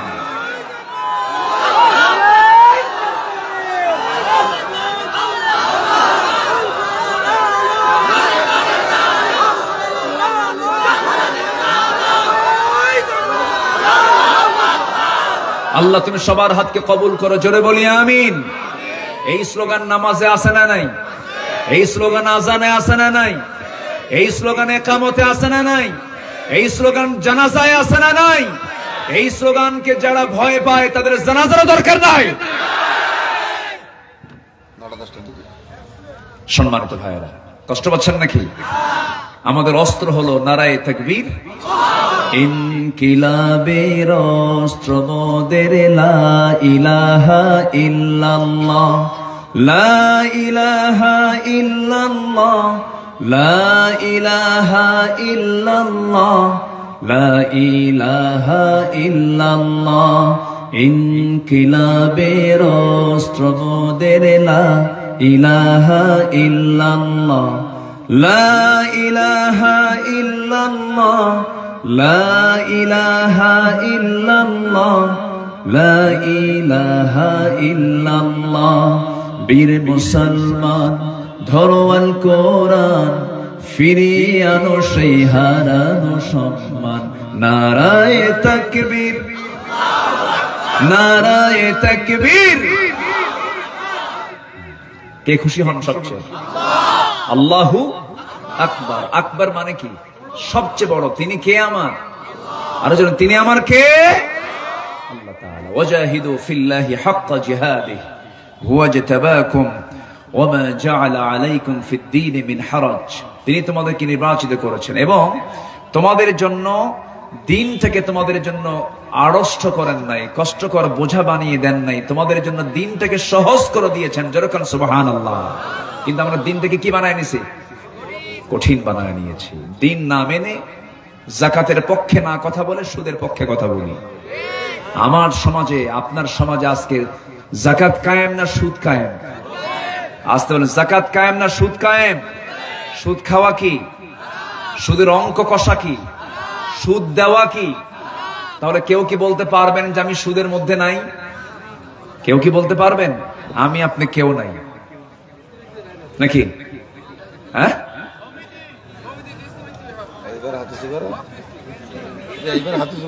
এবার হাত উঁচা করো নাকি? আচ্ছা, তাহলে সুদ খাওয়া কি? আরো জোরে বলেন, সুদ খাওয়া কি? এই সময় কি উঠবেন না? কিন্তু উঠলে ভাববো ওটা সুদ খায়। বসেন, কেউ উঠবেন না। সুদের সর্বনিম্ন গুনাহ, সবার এই ওয়াজগুলো জানা আছে, কিন্তু সুদের সর্বনিম্ন গুনাহ হলো নিজের মার সঙ্গে জেনা করা। একজন নবী কবরবাসীর সামনে দাঁড়ালে কবরবাসীকে যদি বলতেন কুম বিইজনিল্লাহ, দাঁড়িয়ে যাও, কবরবাসী দাঁড়িয়ে যেত। সেই নবীর নাম কি বলেন তো? এত সুন্দর জবাব দেখছেন, এটা সাতক্ষীরাতেই সম্ভব। বলি আলহামদুলিল্লাহ। আমার মনে হয় গোটা দেশের জরিপে যদি শ্রোতাদের তালিকা করা হয়, এই সাতক্ষীরা খুলনার এই শ্রোতাগুলো সবচেয়ে মানের শ্রোতা। জোরে বলি আলহামদুলিল্লাহ। মানে এই মানটা সব জায়গায় আপনারা পাবেন না। এটা হয়তোবা আপনাদের পূর্বপুরুষদের অবদান এখানে আছে, তারা এই পরিবেশ তৈরি করে দিয়ে গেছেন এবং আমার দেশে বহু বড় বড় আল্লাহওয়ালার জন্ম হয়েছে, বলি আলহামদুলিল্লাহ। যেরকম আগরদারি আমিনিয়া কামিল মাদ্রাসা, আগরদারি আমিনিয়া কামিল মাদ্রাসা, আমিন হচ্ছেন রুহুল আমিন, বসিরহাটের যিনি বড় আল্লামা হুজুর তিনি ছিলেন, এবং ফুরফুরা সিলসিলার আবু বকর সিদ্দিক আল কুরাইশি রাহিমাহুল্লাহর যতগুলো খলিফা ছিলেন সবচাইতে বড় আলেম ছিলেন আল্লামা রুহুল আমিন, বসিরহাটের হুজুর। তার গড়া প্রায় 400 আমিনিয়া মাদ্রাসা বাংলাদেশে আছে। তার বাড়িটা কোথায় জানেন? হ্যাঁ, শুধু বর্ডারটা শুধু মানে মনে হচ্ছে আমাদের কাছে অনেক দূরে, না, খুবই কাছে। এইখান থেকে আপনি যদি সোজা রওনা দেন, বসিরহাটে যেতে সর্বোচ্চ সময় লাগবে 30 থেকে 40 মিনিট। বসিরহাট একটা আবাদ ক্ষেত্র ছিল, একটা বিচরণ ক্ষেত্র ছিল। গোটা দেশ তারা দিন প্রচারের জন্য নিজের জীবনকে তারা উৎসর্গ করে দিয়েছেন। এটার ফসল হচ্ছে সবচেয়ে বেশি ফ্লেভার পেয়েছেন আপনারা, বলি আলহামদুলিল্লাহ। কি আমি কি ভুল বলছি? ইতিহাস থেকে কথা বলছি। কিন্তু বাতির কাছে যারা থাকে তারা আলো কি কম থাকে না বেশি থাকে? আর দূরে থাকলে একটু কম থাকে। তো বাতি তো এখানে কাছে ছিল, এই বাতি কাছে থাকার কারণে এটার ফলাফল হচ্ছে এই প্রথম কাতারের মানের শ্রোতা, বলি আলহামদুলিল্লাহ। কিছু তো বদমাইশ থাকবে, কিছু বদমাইশদের নাই তা তো না। আমার নবী ছিলেন যেখানে আবু জেহেল সেখানে। আমার বন্ধুগণ, আল্লাহ রাব্বুল আলামিন আমার আপনার জন্য দিনটাকে কঠিন করে দেন নাই, খুব সহজ করে দিয়েছেন। কিন্তু আমরা দিনটাকে জটিল বানিয়ে নিয়েছি। আজকে সুদটাকে আমরা কমন করে নিয়েছি, যাকাতকে আমরা জরিমানা মনে করে নিয়েছি। 1,02,500 1 কোটি 2.5 লাখ টাকা দেবো, আল্লাহর কাম নাই কাজ নাই। আল্লাহ নিজে ট্যাক্স বসাইছে, আল্লাহর উল্টা দোষ দেয়। আল্লাহ নিজে ট্যাক্স বসায় দিছে। না না, এই যে আমি যাকাতের হিসাবটা আমি করলাম না, যাকাতের টাকা আমি দিলাম না, কিয়ামতের দিন নামাজের ব্যাপারে যেমন বান্দার কাছ থেকে জবাব নিবেন, যাকাতের ব্যাপারটা আল্লাহ বান্দার কাছ থেকে জবাব নিয়ে নিবেন। বান্দার যদি নামাজ কিছু বাদ হয়ে যায়, বান্দা আল্লাহর কাছে মাফ চাইলে আল্লাহ, নামাজ তো আল্লাহর হক, আল্লাহ মাফও করতে পারেন।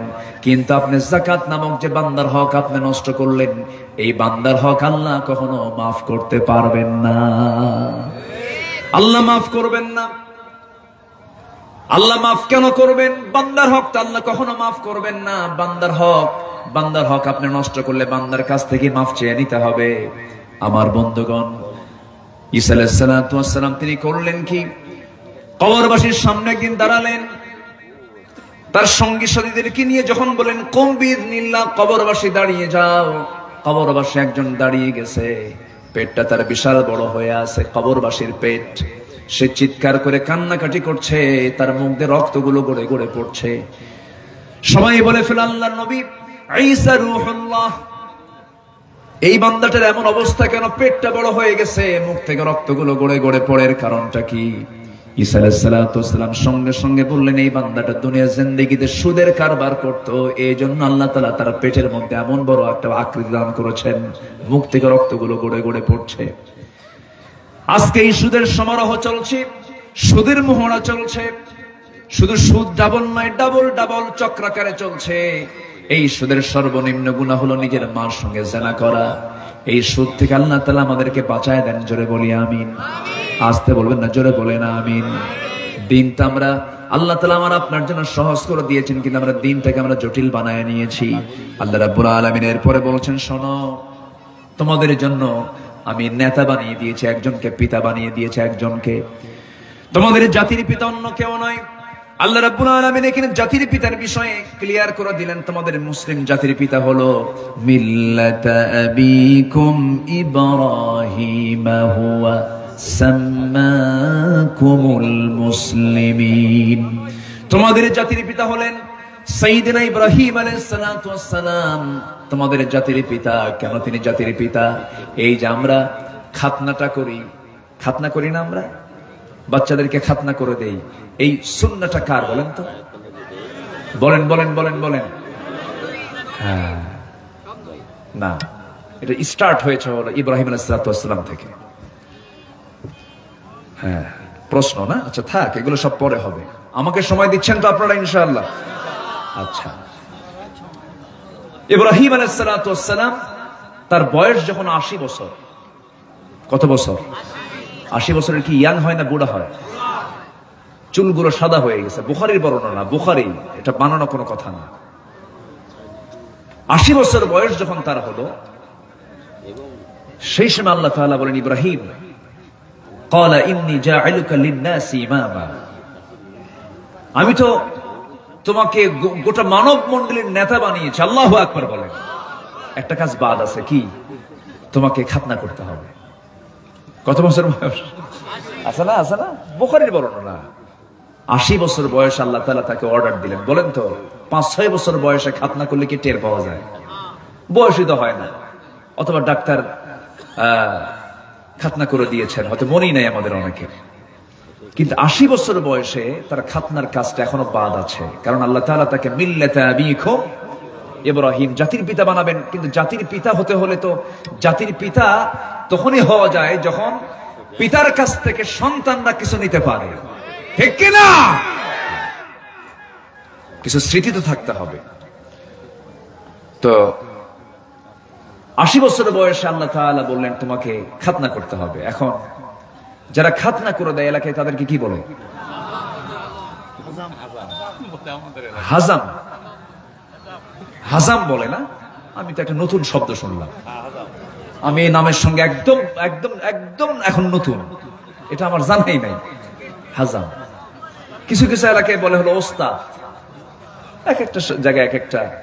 আবার কিছু কিছু এলাকায় বলে গোটকা। শব্দের তো শেষ নাই, কিন্তু হাজাম শব্দটা আমি আজকেই এই ভাষার সাথে, শব্দের সাথে আমি নতুন। তবে আপনাদেরটাই সহি হবে, কারণ আপনাদের ভাষা তো সুন্দর। বলি আলহামদুলিল্লাহ। ভাষার সাতক্ষীরা, যশোর, কুষ্টিয়া তো ভাষার রাজা। বলি আলহামদুলিল্লাহ। অনেক সুন্দর ভাষা আপনারা কথা বলেন। তবে নোয়াখালীর ভাষা আরো সুন্দর।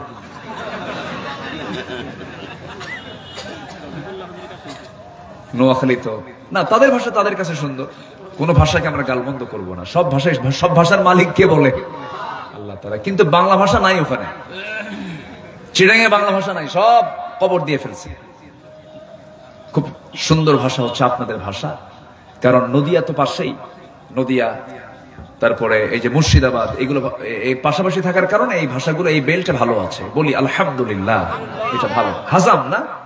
হাজাম। এখন এই 80 বছর বয়সে কি হাজাম দিয়া এই এই কি বলে খাতনা কি করা সম্ভব? কত বয়স তো 80 হয়ে গেছে, এখন তার লুঙ্গি তো খুলবে না অন্য কেউ, সতর দ্বার খোলা সম্ভব। দেখেন, ওয়াইদ বাতালা ইব্রাহিম রাব্বুহু বিকালিমাতিন ফাতাম্মাহুন্না, আল্লাহ তাআলা ইব্রাহিম আলাইহিস সালামকে অনেকগুলো পরীক্ষা, বিকালিমাতিন, অনেকগুলো বিষয়ে পরীক্ষা করেছেন। প্রত্যেকটা পরীক্ষায় জাতির পিতা ইব্রাহিম আলাইহিস সালাম ফেল না সাকসেস, ফেল না সাকসেস, মহা সফল তিনি। বিশাল পরীক্ষা। বাপ পর্যন্ত তার বিরুদ্ধে, চিন্তা করা যায়? বাপ বিরুদ্ধে। বাপ কয়, নমরুদ আমি তোমার কাছে আছি। চিন্তা করেন, বাপ কয় নমরুদ তুমি চিন্তা করো না, আমি আছি সাথে, আমি আমার ছেলের সাথে নাই। ইব্রাহিম আলাইহিস সালাম চোখের পানি ফেলতে ফেলতে বলছে, আল্লাহ বাপটা পর্যন্ত আমার বিরুদ্ধে, আল্লাহ তুমি কি আমাকে বিপদ থেকে বাঁচাবে না? আমার বাপ আমার বিরুদ্ধে অবস্থান করে চরকিতে হাত দিয়ে আমার বাপ আমাকে আগুনে ফেলতে চায়, আল্লাহ তুমি আগুনের মালিক, তুমি আমাকে বাঁচাও। আল্লাহু আকবার বলেন। পরীক্ষাটা কত মজবুত পরীক্ষা। তিনি জীবনে 3টা হিকমতপূর্ণ কথা বলেছিলেন। কয়টা হিকমতপূর্ণ কথা বলেছিলেন? যেটা মিথ্যাও নয়, আবার স্ট্রেটও নয়। এই জন্য তিনি আফসোস করতেন। এবং তিনি বলেছেন, দেখো হাসরের ময়দানে তার কাছে যখন তার সন্তানরা যাবে, তিনি বলবেন আমি কিছু বলতে পারবো না, তোমার আখিরি জামানার পয়গম্বরের কাছে যাবে। আল্লাহু আকবার। তিনি জীবনে 3টা হিকমতপূর্ণ কথা বলেছিলেন।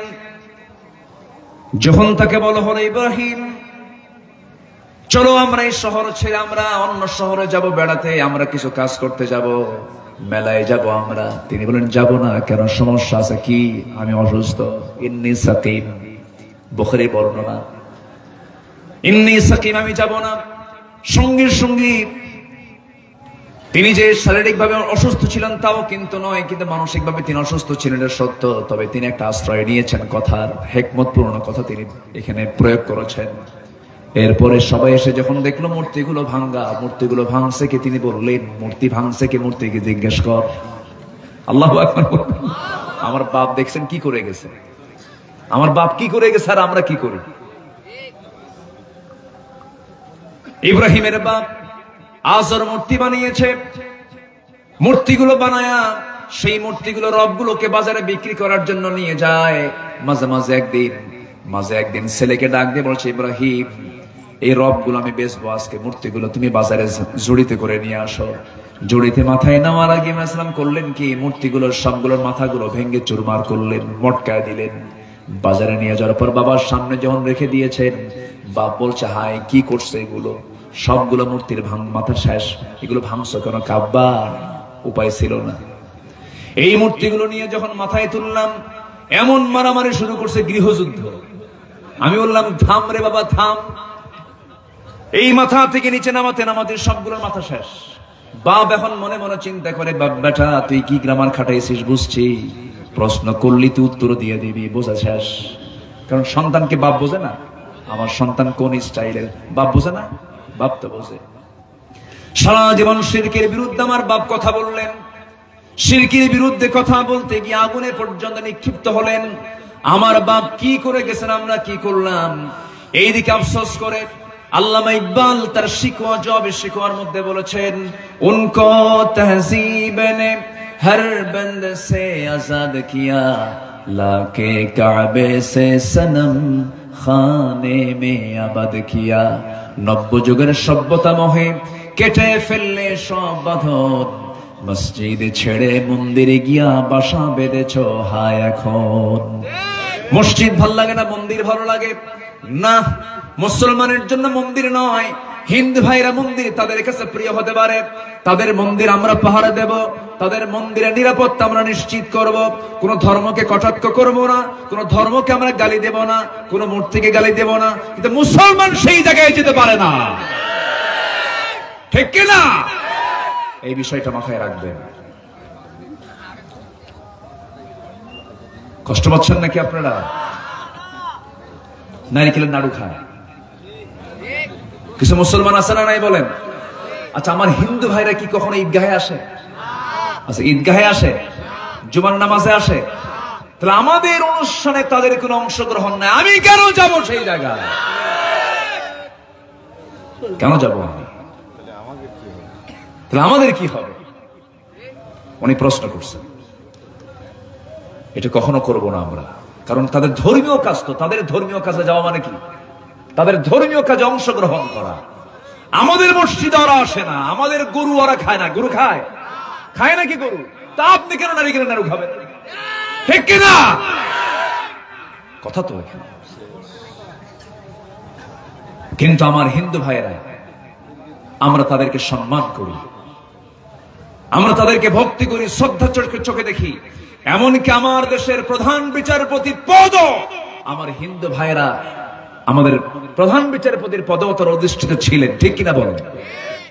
সুরেন্দ্র কুমার সিনহা, এস কে সিনহার মতো একজন অন্য ধর্মের মানুষও এদেশের প্রধানমন্ত্রী, প্রধান বিচারপতি চেয়ারে বসে নাই? বসেছে। আমরা তাদেরকে সম্মান করি।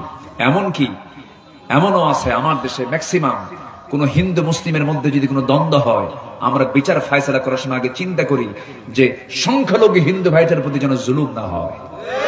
আস্তে জোরে বলেন ঠিক কিনা? মুসলমান ইসলাম থেকে শিখেছে অন্য ধর্মকে সম্মান করতে, পৃথিবীর কোন ধর্ম তার শিক্ষা দেয় নাই। এই শিক্ষা পৃথিবীর অন্য কোন ধর্ম দেয় নাই। আমি বিষয়টা খুব স্পর্শকাতর, তো আমি ক্লিয়ার করছি। তাছাড়া কোন দিকে কোন প্যাঁচ লাগায়া, এই ইউটিউবার তো আছেই, বুঝেন না? আর কার সঙ্গে কি লাগায় আল্লাহ জানে, মুজাইফি ভাই।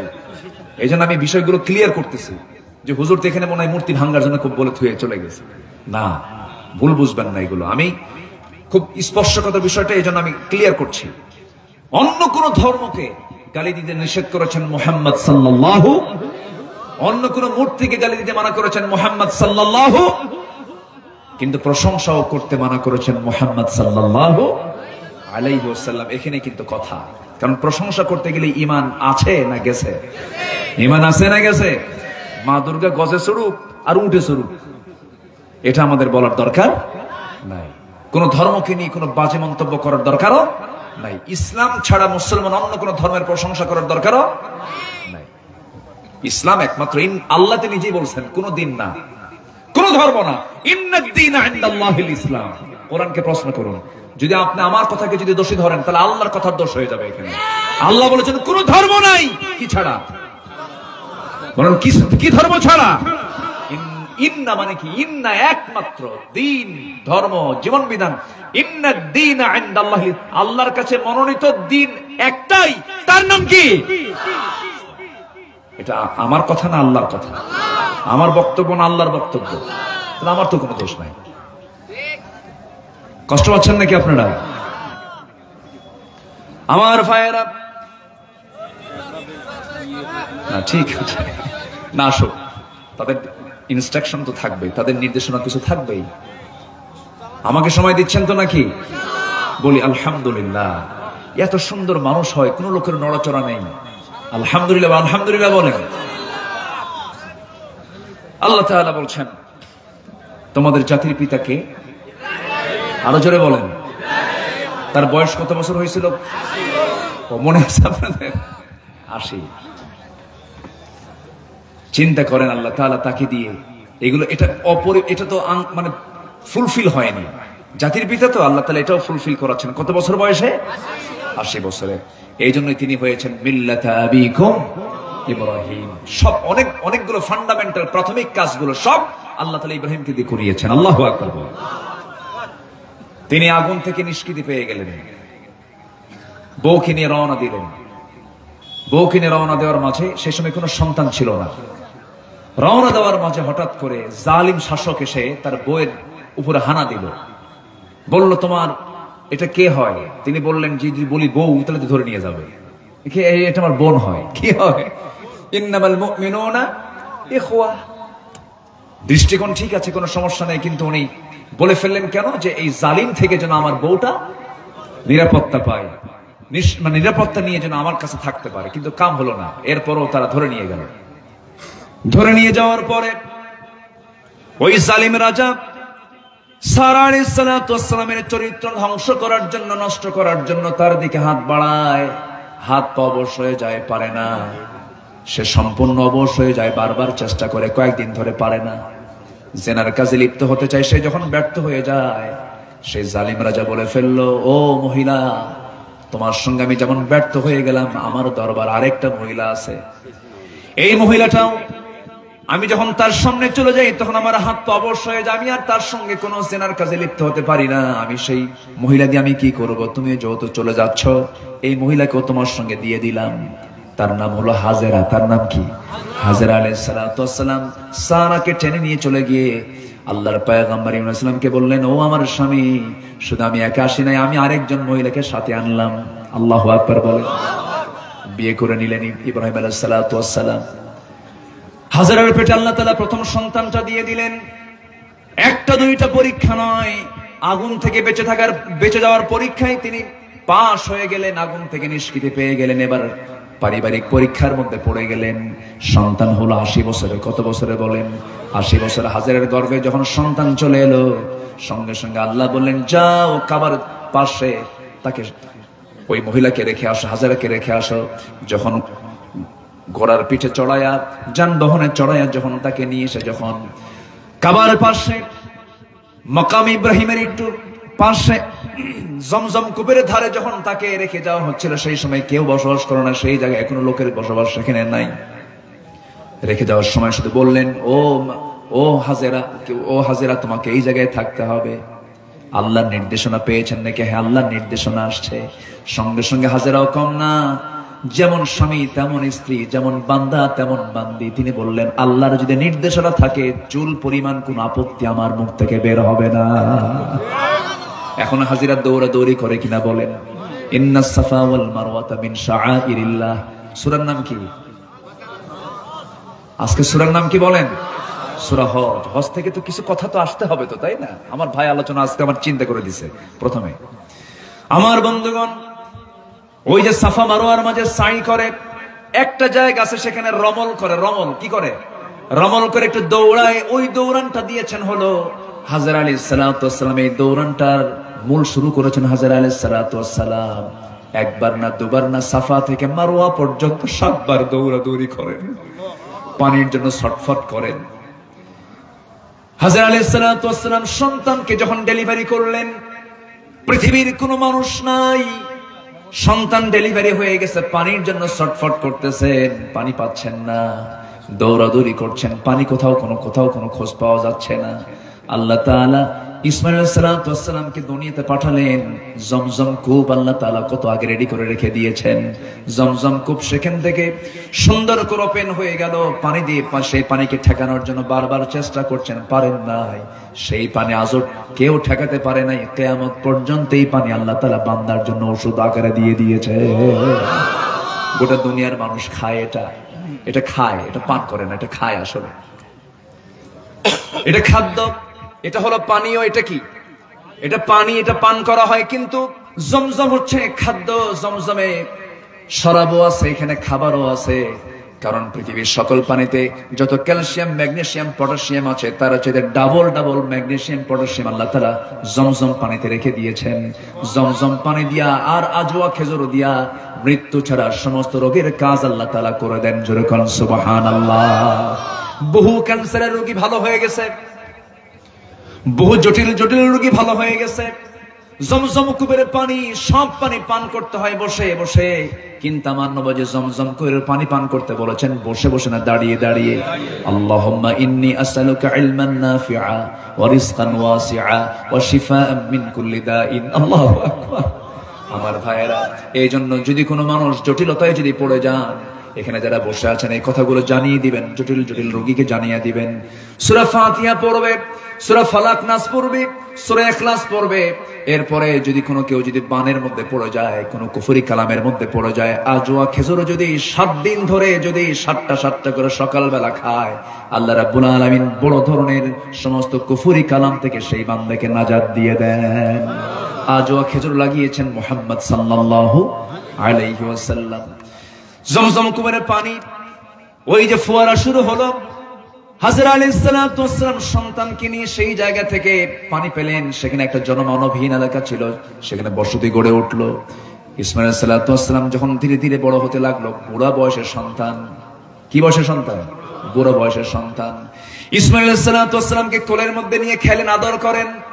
আল্লাহ তাআলা আবার ওই সারার পেটে আগের যে বড় বউটা ছিল, আল্লাহ তাআলা তার পেটেও সন্তান দিয়েছেন। আল্লাহ তাআলা সব দিক দিয়ে ভরায় দিয়েছেন বুড়া বয়সে। আল্লাহ তাআলা পারেন কি পারেন না বলেন? আল্লাহ তাআলা আদমকে পিতা মাতা ছাড়া পয়দা করেছেন, ঈসা আলাইহিস সালাতু ওয়াস সালামকে বাপ ছাড়া পয়দা করেছেন। সে আল্লাহ কি বুড়া বয়সের সন্তানের বাপ বানাতে পারেন না? আসলে পারেন না? পারেন। আমার বন্ধুগণ, সন্তানটার বয়স 7 বছর হয়ে গেল। আরেক পরীক্ষা, বিকালিমাতিন ফাতাম্মাহুন্না মিল্লাতা আবিকুম ইব্রাহিম। তোমাদের জাতির পিতা যে ইব্রাহিম কেন করেছি দেখো, তার পারিবারিক পরীক্ষার মধ্যে ফেলে দিলাম। কুল ইন কানা আবাউকুম ওয়া আবনাউকুম ওয়া ইখওয়ানুকুম ওয়া আজওয়াজুকুম ওয়া আশীরাতুকুম ওয়া আমওয়ালুন ইকতারাফতুমুহা ওয়া তিজারাতুন তাখশাউনা কাসাদাহা ওয়া মাসাকিন তারদাউনাহা হাব্বা ইলাইকুম মিনাল্লাহি ওয়া রাসূলিহি ওয়া জিহাদিন ফি সাবিলিহি। জোরে বলি আল্লাহু আকবার। আমার ভাইয়েরা, সন্তানের চাইতে বেশি প্রিয় মনে করেছেন ইব্রাহিম কাকে? আল্লাহকে। আল্লাহ বলছেন, ইব্রাহিম সন্তানটা তুমি আমার পথে দিয়ে দাও। আল্লাহু আকবার বলেন। সন্তানটা আমার পথে তুমি দিয়ে দাও। ঘটনা সবাই জানেন, ইতিহাস সবাই জানেন, কিন্তু কথাটি একটু মনোযোগ দিয়ে শুনবেন, নিজের জীবনে বাস্তবায়ন করার চেষ্টা করব আমরা। দেখেন, কলিজার টুকরা সন্তান হয় না, বুড়ো বয়সে একটা সন্তান হলো। আল্লাহ বলেন আমার পথে দিয়ে দাও। সন্তানকে এবার বাপ বলছে, ও আমার কলিজার টুকরা সন্তান, ইন্নী আরা ফিল মানামি আন্নী আযবাহুক, আমি স্বপ্নের মধ্যে দেখলাম তোমাকে জবাহ করছে। এবার বলছে, আব্বা আপনি যা দেখছেন কোনো সমস্যা নেই, ইফআল মা তু'মার সাতাজিদুনি ইনশাআল্লাহু মিনাস সাবিরিন। আপনার কোনো টেনশন করতে হবে না। আপনার পিতা যেমন ধৈর্যশীল, আপনার সন্তান ইসমাঈল তেমনই ধৈর্যশীল। জোরে বলেন সুবহানাল্লাহ। কোনো চিন্তা করবেন না আপনি, কোনো চিন্তা আপনি করবেন না। মিনার বাজার হাজিরা আছেন না? হাজিরা মিনার বাজারে নিয়ে চলে গেল। শয়তান ধোঁকা দেওয়ার জন্য চেষ্টা করলো তিন জায়গায় ইব্রাহিম ইসলাম পাথর মারলেন, শয়তানকে ধোঁকা দিতে সুযোগ দিলেন না। ইব্রাহিম আলাইহিসসালাম সন্তানকে যখন জব করার জন্য যখন প্রস্তুতি নিয়ে ফেলেছেন, ইসমাইল বলছে, আব্বা চোখে চোখ লেগে যাবে, আদর হবে, মায়া হবে, মোহাব্বত হবে, আমার চোখটা বেঁধে ফেলো, চোখ বন্ধ করে আমাকে জব করো। জোরে কেন আল্লাহু আকবার।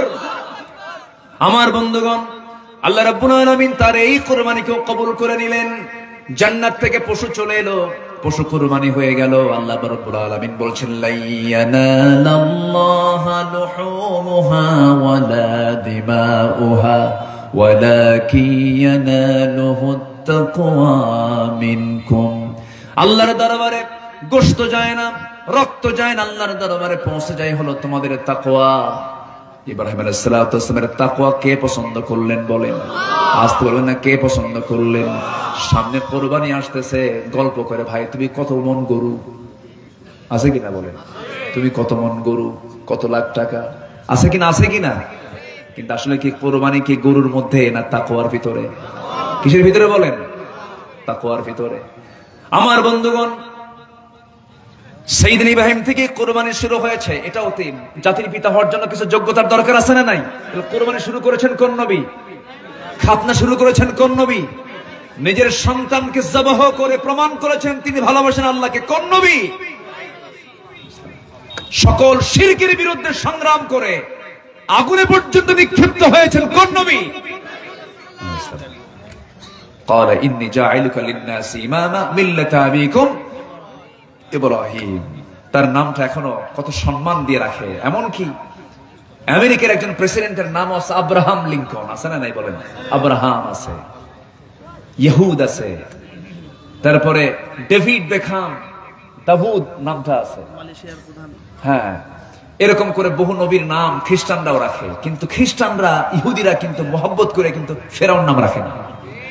রাখে ওরাও রাখে না। মুসলমান তো রাখবেই না। কোন ইহুদি খ্রিস্টান অন্য ধর্মের মানুষও ফেরাউন নাম রাখে না, নমরুদ নাম রাখে না, কারণ তারা ছিল জালিম, খুনি, মানবতা ধ্বংসকারী। ঠিক কিনা? মানবতা ধ্বংসকারী। আমরা ইতিমধ্যে শুনেছি ইরানের প্রেসিডেন্ট হেলিকপ্টার, ওই দেশের অভ্যন্তরীণ হেলিকপ্টার ধসে মারা গেছে। প্রেসিডেন্ট সহ, পররাষ্ট্রমন্ত্রী সহ প্রায় 10 জন উচ্চপদস্থ কর্মকর্তা সহ সেখানে তারা নিহত হয়েছেন। সম্মানিত ভাইয়েরা, কোন কালেমাওয়ালা, লা ইলাহা ইল্লাল্লাহ, এই কালেমাওয়ালা যদি দুনিয়া থেকে বিদায় হয়, আমরা কি বলবো? বলেন, আমরা কি বলবো? এই ইসরায়েলে প্রথম হামলা করেছে এবার কারা? বলেন, কারা করেছে বলেন? ইরান জবাব দিয়েছে, মুসলমান জবাব দিয়েছে। মুসলমানদের মধ্যে এরাই এগিয়ে এসেছে যারা ফতোয়া দেয়, তারা জবাব দিতে পারে না, খালি ফতোয়াই দেয়। আমার দেশে আহলে সুন্নাত ওয়াল জামাতের নাম ধরে বহু মুশরিক আছে না নাই? আছে না? বহু মুশরিক আছে কিনা বলেন? আহলে সুন্নাত ওয়াল জামাতের পরিচয় দিয়ে বহু মুশরিক কিন্তু আমার দেশে আছে। কবর পূজা করে, মাজার পূজা করে, আছে না নাই? শিয়াদের ভিতরে, হ্যাঁ, শিয়াদের মধ্যে অনেক সমস্যা, অনেক প্রবলেম আছে, আমরা জানি। কিন্তু আমেরিকা সুলাইমান কাসেমিকে যে হত্যা করেছিল, আমেরিকা শিয়া মনে করে না মুসলমান মনে করে? বলেন, কি মনে করে? বলেন, কি মনে করে? নিজেদের ভিতরে দ্বন্দ্বগুলো যত বাড়াবেন আপনি তত বিপদে পড়ে যাবেন। নিজেদের দ্বন্দ্বের দূরত্ব কমেই আমরা ভ্রাতৃত্বের বন্ধনে আবদ্ধ হয়ে যাই। এক কালেমার পতাকা তুলে আমরা আবদ্ধ হয়ে বাতিল শক্তির মোকাবেলার প্রস্তুতি নিয়ে ফেলি। মুসলমান, সাহায্য করবেন কে? কে সাহায্য করবেন? আল্লাহ। তুমি সবাইকে বোঝার তৌফিক দাও। আমি তো বললাম আজকে এই নিহতের কথা, কালকে যে মিডিয়া কি করবে আল্লাহ জানে। হুজুর শিয়ার পক্ষে মত দিলেন, আমি এটা বলি না। আমাদের এই দ্বন্দ্ব দূর করার দরকার আছে না নাই বলেন? আমাদের এক পরিচয় হলো লা ইলাহা ইল্লাল্লাহ। আমরা সকল ভেদাভেদ আমরা ভুলে যাব। আল্লাহ তাআলা আমাদের সবাইকে কবুল করুন, জোরে বলি আমিন। আমরা কি দিনকে ধ্বংস করব না দিনকে তাজা করব? নামাজ বাদ দিয়া 5 ওয়াক্ত নামাজ পড়বেন কারা কারা? একটা হাত তুলে দেখেন, জোরে বলি ইয়া আল্লাহ, আরো জোরে ইয়া আল্লাহ। আমাদেরকে 5 ওয়াক্ত সালাত আদায় করার তৌফিক তুমি আল্লাহ দিয়া দাও। জোরে বলি আমিন, আরো জোরে আমিন, আরো জোরে আমিন। হাত নামান। হ্যাঁ ঠিক আছে। আমাকে মুনির ভাই না, আলহামদুলিল্লাহ ফজর পর্যন্ত থাকতে রাজি আছেন আপনারা? ফজর কি জানাজা সহ নাকি? বসেন সবাই, সবাই বসেন, একটু বসেন। আর বলতেছেন আবার যাচ্ছেন কেন ভাই? ও ভাই বসেন।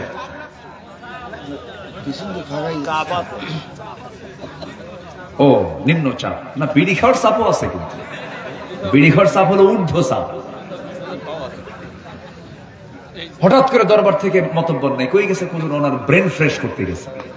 কি ব্রেন ফ্রেশ কি হবে? একটু টান মারলি ব্রেন ফ্রেশ। হ্যাঁ একটু বসেন, আমরা একটু থাকি আর কিছুক্ষণ থাকি। আমরা জোরে বলি ইনশাআল্লাহ। আমরা টুপি নিয়ে মারামারি করি, আমরা হাত বাঁধা নিয়ে মারামারি করি, আমরা নূর মাটি নিয়ে মারামারি করি, আমরা মিলাদ কিয়াম নিয়ে মারামারি করি। অথচ সাহাবায়ে কেরাম যুদ্ধের ময়দানে গেছেন, পোশাক নাই, মাথার টুপি তো দূরেই থাক, পোশাকই নাই, একখণ্ড কাপড় নিয়ে। সিয়াসিত্তার হাদিস, একখণ্ড কাপড় নিয়ে বিলাসী সাহাবী ইসলাম গ্রহণের আগে বিলাসী জীবন যাপন করেছেন। এক সেন্ট যেদিন ব্যবহার করেছেন, জীবন আর সেন্ট ব্যবহার করেন নাই। বিলাসী সাহাবী যুদ্ধের ময়দানে তিনি রওনা দিয়েছেন, গায়ে কোনো কাপড় চোপড় নাই, শুধু একটা খণ্ড চাদর দিয়ে কোনো মতো সতর ঢেকে যুদ্ধে উহুদের প্রান্তরে চলে গেছেন। যুদ্ধের ময়দানে অংশগ্রহণ করেছেন, শুধুমাত্র সতরটা ঠেকেছেন। যুদ্ধ করতে করতে এক পর্যায়ে দুনিয়া থেকে বিদায় নিয়ে নিলেন। নবীর কানে সংবাদ এলো, ইয়া রাসূলুল্লাহ, ইয়া হাবিবাল্লাহ, আপনার প্রিয় সাহাবী মুসাব বিন আমির শাহাদাত বরণ করেছেন। রাসূল বলেন, আমার কোন মুসাব বলো, যে মুসাব একদিন জাতর পড়েছে, আজ জাতর লাগিয়েছে, যে কাপড় পড়েছে সে কাপড় জীবনে কোনোদিন পরে নাই। যে দিক দিয়ে মুসাব যেত সেই দিক দিয়ে সুগন্ধে ভরপুর হয়ে যেত রাস্তাগুলো। আমার নবীজি তার লাশের সামনে গিয়ে দাঁড়ালেন, চোখের পানি ফেলে ফেলে কাঁদলেন। আমার নবীজি তাকে দেখে আবার ব্যাক করলেন। সাহাবায়ে কেরাম বললেন, ইয়া রাসূলুল্লাহ, তাকে দাফন করবো, আমরা দাফন কেমনে করব? কাপড় তো গায়ে নাই। যে কাপড়টুকু তার গায়ে আছে, মাথা ঢাকলে পা ঢাকে না, পা ঢাকলে মাথা ঢাকে না, কি করব আমরা? দেহ তো ঢাকতে হবে। রাসূল বলেন, সাহাবীরা, আমার মুসাব সেই সাহাবীটারে তোমরা করবে কি? কাপড়টা দিয়ে মাথাটার অংশ বেশি করে ঢেকে নিবা, আর পায়ের অংশটুকু উহুদের ময়দানে খুঁজে দেখো, ইস্কির নামক ঘাসগুলো আছে, সেই ঘাসগুলো দিয়ে তার পা ঢেকে দিয়ে কবরে সমাহিত করে দাও। তারা কাপড়ের অভাবে দিন প্রতিষ্ঠার সংগ্রামে অংশগ্রহণ করেছেন, কাপড়ই পান নাই। আজকে আমাদের জুব্বা নিয়ে মারামারি, পাঞ্জাবি নিয়ে মারামারি, দাড়ি টুপি নিয়ে মারামারি, মূল কাজে আমাদের হাত নাই। হারাম কাজের ব্যাপারে আমরা কিছু বলি না, মদের বোতল নিয়ে আমরা কিছু বলি না, সুদের কারবার নিয়ে আমরা কিছু বলি না, জিনার ব্যাপারে আমরা কোনো কথা বলি না। আমার বন্ধুগণ, হারামকে যদি কোনো বান্দা জীবন থেকে মাইনাস করতে পারে, এটাই সবচেয়ে বড় জিহাদ। হারামকে আমরা বর্জন করব, হালালকে আমরা ধরবো। হারামকে আমরা মাইনাস বলে হালালকে আমরা প্লাস বলবো। হালাল ভিত্তিক জীবন যাপন করবো। এক সাহাবী বলেন, ইয়া রাসূলুল্লাহ, আমাকে কিছু আমল দিয়ে দেন, আমি জান্নাত পেতে চাই। আমি কোন আমল করলে জান্নাত পাবো? আমার রাসূল বললেন, ও সাহাবী, তুমি কি কাজ করতে পছন্দ করো বলো তো, তোমার আমলগুলো আমি শুনি। সঙ্গে সঙ্গে তিনি বলছেন, ইদা সাল্লাইতুল মাকতুবাত ওয়া সুমতু রমাদান ওয়া হালালতুল হালাল ওয়া হারামতুল হারাম ওয়া লাম আযিদ আলা যালিকা শাইআন আদখুলুল জান্নাতা ইয়া রাসূলুল্লাহ। রাসূল বললেন, সাহাবী, তুমি কি করতে চাও বলো? তিনি বলছেন, হুজুর, আমি যদি 5 ওয়াক্ত নামাজ পড়ি, রমজান মাসে রোজা রাখি এবং হালালকে হালাল জেনে হালাল জীবন গ্রহণ করি, হারামকে হারাম জেনে হারাম জীবনকে বর্জন করি, আমি কি জান্নাত পাবো নাকি? রাসূল বলেন, সাহাবীরা চেয়ে দেখো, এই সাহাবীটা নিশ্চিত জান্নাতের মেহমান। জোরে বলি সুবহানাল্লাহ। এই জন্য আমার ভাইয়ের এই কাজগুলো আমরা করবো, আল্লাহ কবুল করুন। জোরে বলি আমিন। নিজের স্ত্রী, পরিবার পরিজনকে পর্দার মধ্যে রাখবো, পরিবারকে সামলাবো, সন্তানদেরকে সামলাবো। সবচেয়ে বড় টিচার হবে বাবা মা সন্তানের জন্য। সন্তানদেরকে সময় দেব। বাপ হলেই শুধু চলবে না, সন্তানদের পাশে বন্ধুর মতো দাঁড়াতে হবে। সন্তানদের জীবনে সবচেয়ে প্রিয় বন্ধু হবে বাবা, প্রিয় বান্ধবী হবে মা। ঠিক কিনা বলেন? আজকে মা বান্ধবী হয় না, এক্সট্রা করে বান্ধবী আছে, বলেন তো? মার সঙ্গে সম্পর্ক বেশি না, বান্ধবীদের সঙ্গে সম্পর্ক বেশি। খেয়াল করতে হবে, প্রত্যেক পরিবারকে সচেতন হতে হবে, নিজের পরিবার যেন নষ্ট না হয়ে যায় এই দিকে খেয়াল করতে হবে। আল্লাহ তাআলা তুমি সবাইকে সুন্দর পরিবার গড়ার তৌফিক সবাইকে তুমি আল্লাহ দিয়ে দাও। জোরে বলি আল্লাহুম্মা আমিন। পরিবার গড়বো আমরা কি দিয়া? আসতে বলবো না, কি দিয়া গড়বো? সন্তানের হাতে কোরআন তুলে দিবেন, সন্তানকে পাহারা দেওয়ার জন্য পৃথিবীর কাউরে লাগবে না, কোরআন থেকে সম্মানিত ভাইরা, চূড়ান্ত সময় তো হয়ে যাচ্ছে। আবেগ সে তো হঠাৎ আগুন, একটু তবে জ্বলবে দিব। একটু অনেক দূর থেকে মাহফিল এসেছেন, আমি কেউ উঠবেন না, একটু বসেন। মাহফিল কমিটি আমাকে অনেক আগে বলেছে একটু চাদর দিয়ে দিলে ভালো হতো, একটু চাদর দিয়ে দিলে ভালো হতো। বারবার তারা আমাকে ইঙ্গিতটা দিচ্ছিলেন, কিন্তু আমি চাচ্ছিলাম যে আপনাদের জন্য কোনো কষ্টের কারণ না হয়, এই জন্য বলিনি। এখন যদি চাদরটা দিয়ে দিয়ে দৌড় পাবেন নাকি আপনারা?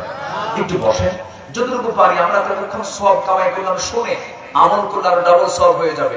আর যদি কিছু দান করি, দান করলে কি সব আরো কমবে না বাড়বে? এটা আর্থিক ইবাদত, যে ইবাদত করলে পরে বাপ মার কবরের আযাব মাফ হয়ে আল্লাহ বাপ মার কবরটাকে জান্নাত বানা দিতে পারে। খুব শক্তিশালী ইবাদত এটা। বাপ মার জন্য চিন্তা করে চাদর যাচ্ছে, কই চাদর কোথায়, ব্যাগ কোথায়? ব্যাগগুলো দিয়ে দেন, মনে হয় হ্যাঁ, দ্রুত চাদরগুলো দিয়ে দেন। আমরা যে যা পারি আমরা সবাই দেবো ইনশাআল্লাহ, কেউ না বলে যাবেন না। আজকের মাহফিলের শেষ কাজ হবে দোয়া। শেষ কাজ হবে কি? দোয়া। জিকির করি সুবহানাল্লাহ আলহামদুলিল্লাহ লা ইলাহা ইল্লাল্লাহ। জি জি, একটু বসেন। কই চাদরগুলো যাচ্ছে না? চাদরগুলো কোথায়? জিল্লুর রহমান এবং জুয়েল ভাই এই মাহফিলটার পেছনে বহুত মেহনত করেছেন। আল্লাহ তুমি এই দুজনের মেহনতকে তুমি আল্লাহ কবুল করো। জোরে বলি আল্লাহুম্মা আমিন। আমার মনে হয় চাদরগুলো নিয়ে নামে নাই মনে হয়, কোথায়? একটু জান না ভাই, যে যা পারি আমরা সবাই দেব, দিল থেকে দেব ইনশাআল্লাহ। আল্লাহ তুমি সবাইকে দিল থেকে দেওয়ার তৌফিক দাও। জি, বাপ মার কথা চিন্তা করে আমরা সবাই দেব ইনশাআল্লাহ। জি, আল্লাহ তুমি তার দানকে কবুল করো, নেক নিয়তকে মঞ্জুর করো। জোরে বলি আল্লাহুম্মা আমিন। আমার মোর্শেদ ভাই তিনি একটু সালাম বিনিময় করবেন আপনাদের সাথে। আপনি উঠে গেলে তো সমস্যা, দোয়াটা করবো আমরা একসঙ্গে। বসেন ভাই, জিকির করেন সুবহানাল্লাহ ওয়ালহামদুলিল্লাহ লা ইলাহা ইল্লাল্লাহ লা ইলাহা।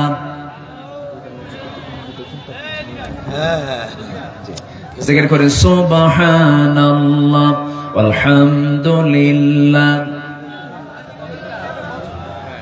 আর জোরে লা ইলাহা সুবহানাল্লাহ আলহামদুলিল্লাহ। না বলার দরকার নেই, হুজুর যা বলার দরকার তা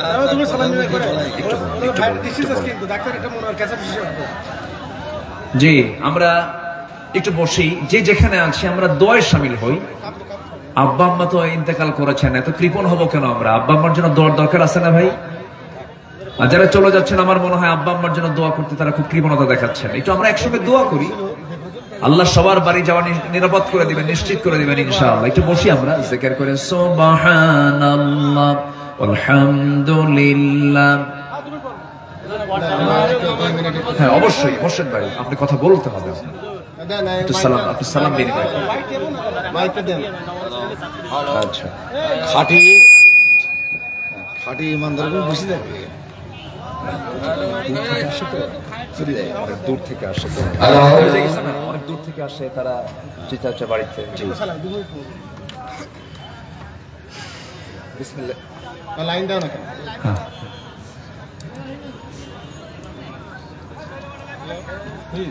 সুইচ খারাপ, সুইচ আছে, সুইচ। Hello hello hello.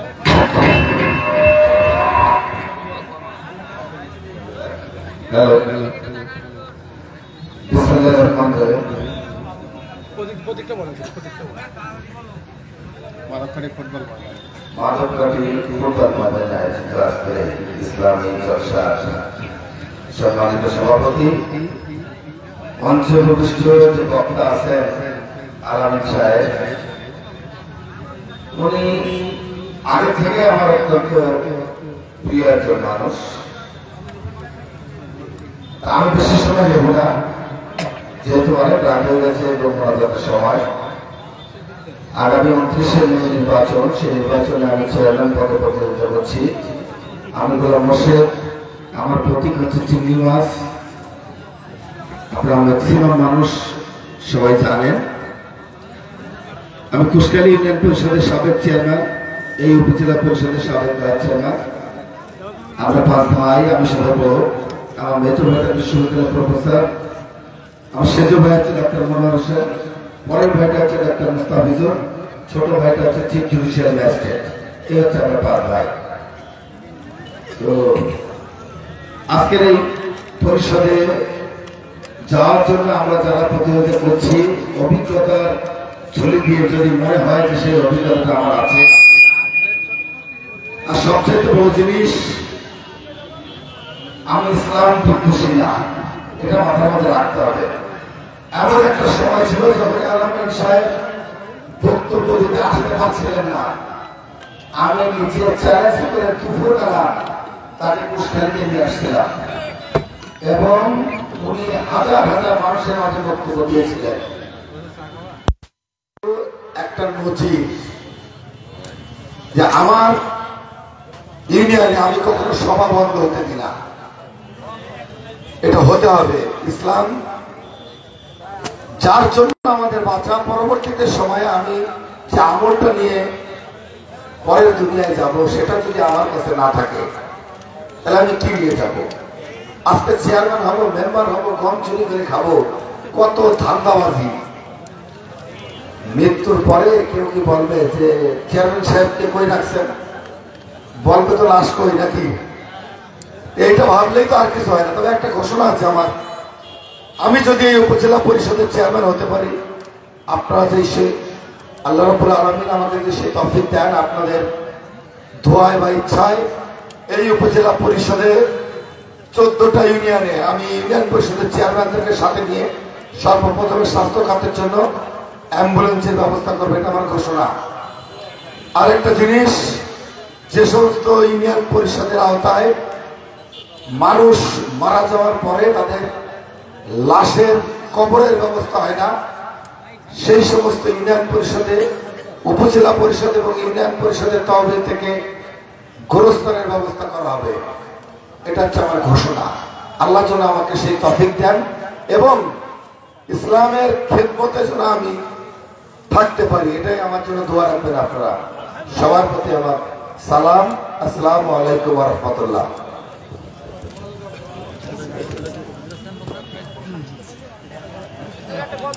জি, আমরা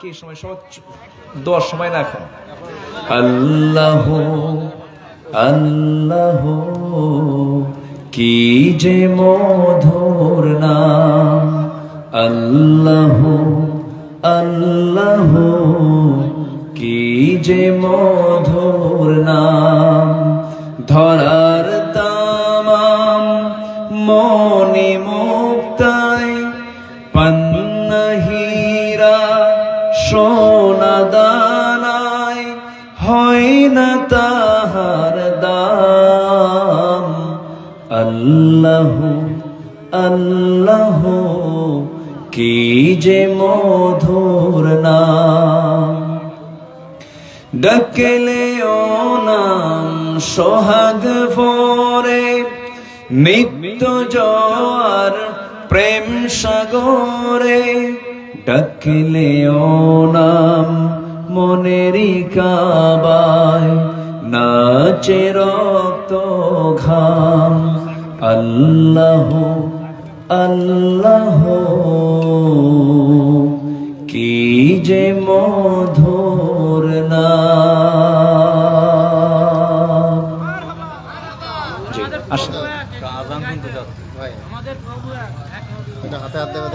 জি মাশাআল্লাহ, জি আসুন আমরা আল্লাহর কাছে চাই, আল্লাহর কাছে প্রার্থনা করি, আল্লাহ যেন মাহফিলকে কবুল করেন। জোরে বলি আমিন। আল্লাহুম্মা আমিন। ربنا ظلمنا أنفسنا وإن لم تغفر لنا وترحمنا لنكونن من الخاسرين। বৈরী আবহাওয়ার মাঝে সারাদিন বৃষ্টি ছিল, আকাশে মেঘ ছিল, তোমার বান্দাগুলো মাহফিল নিয়ে বহু চিন্তায় ছিল, তুমি আল্লাহ মাহফিলের পরিবেশ তৈরি করে দিয়েছো। হাজার হাজার মুসলমান আয় আল্লাহ তাআলা তোমার দিন শোনার জন্য, কোরআন শোনার জন্য হাজির হয়েছিল। আল্লাহ আয় আল্লাহ তাআলা সে শান্তে সে তোমার শাহী দরবারে কাঙ্গাল ভিখারীর মতো দুটো হাত পেতে আছি। গুনার দিকে নজর দিও না, বান্দা মনে করে তামাম জিন্দেগির গুনাহগুলোকে তুমি আল্লাহ মাফ করে দাও।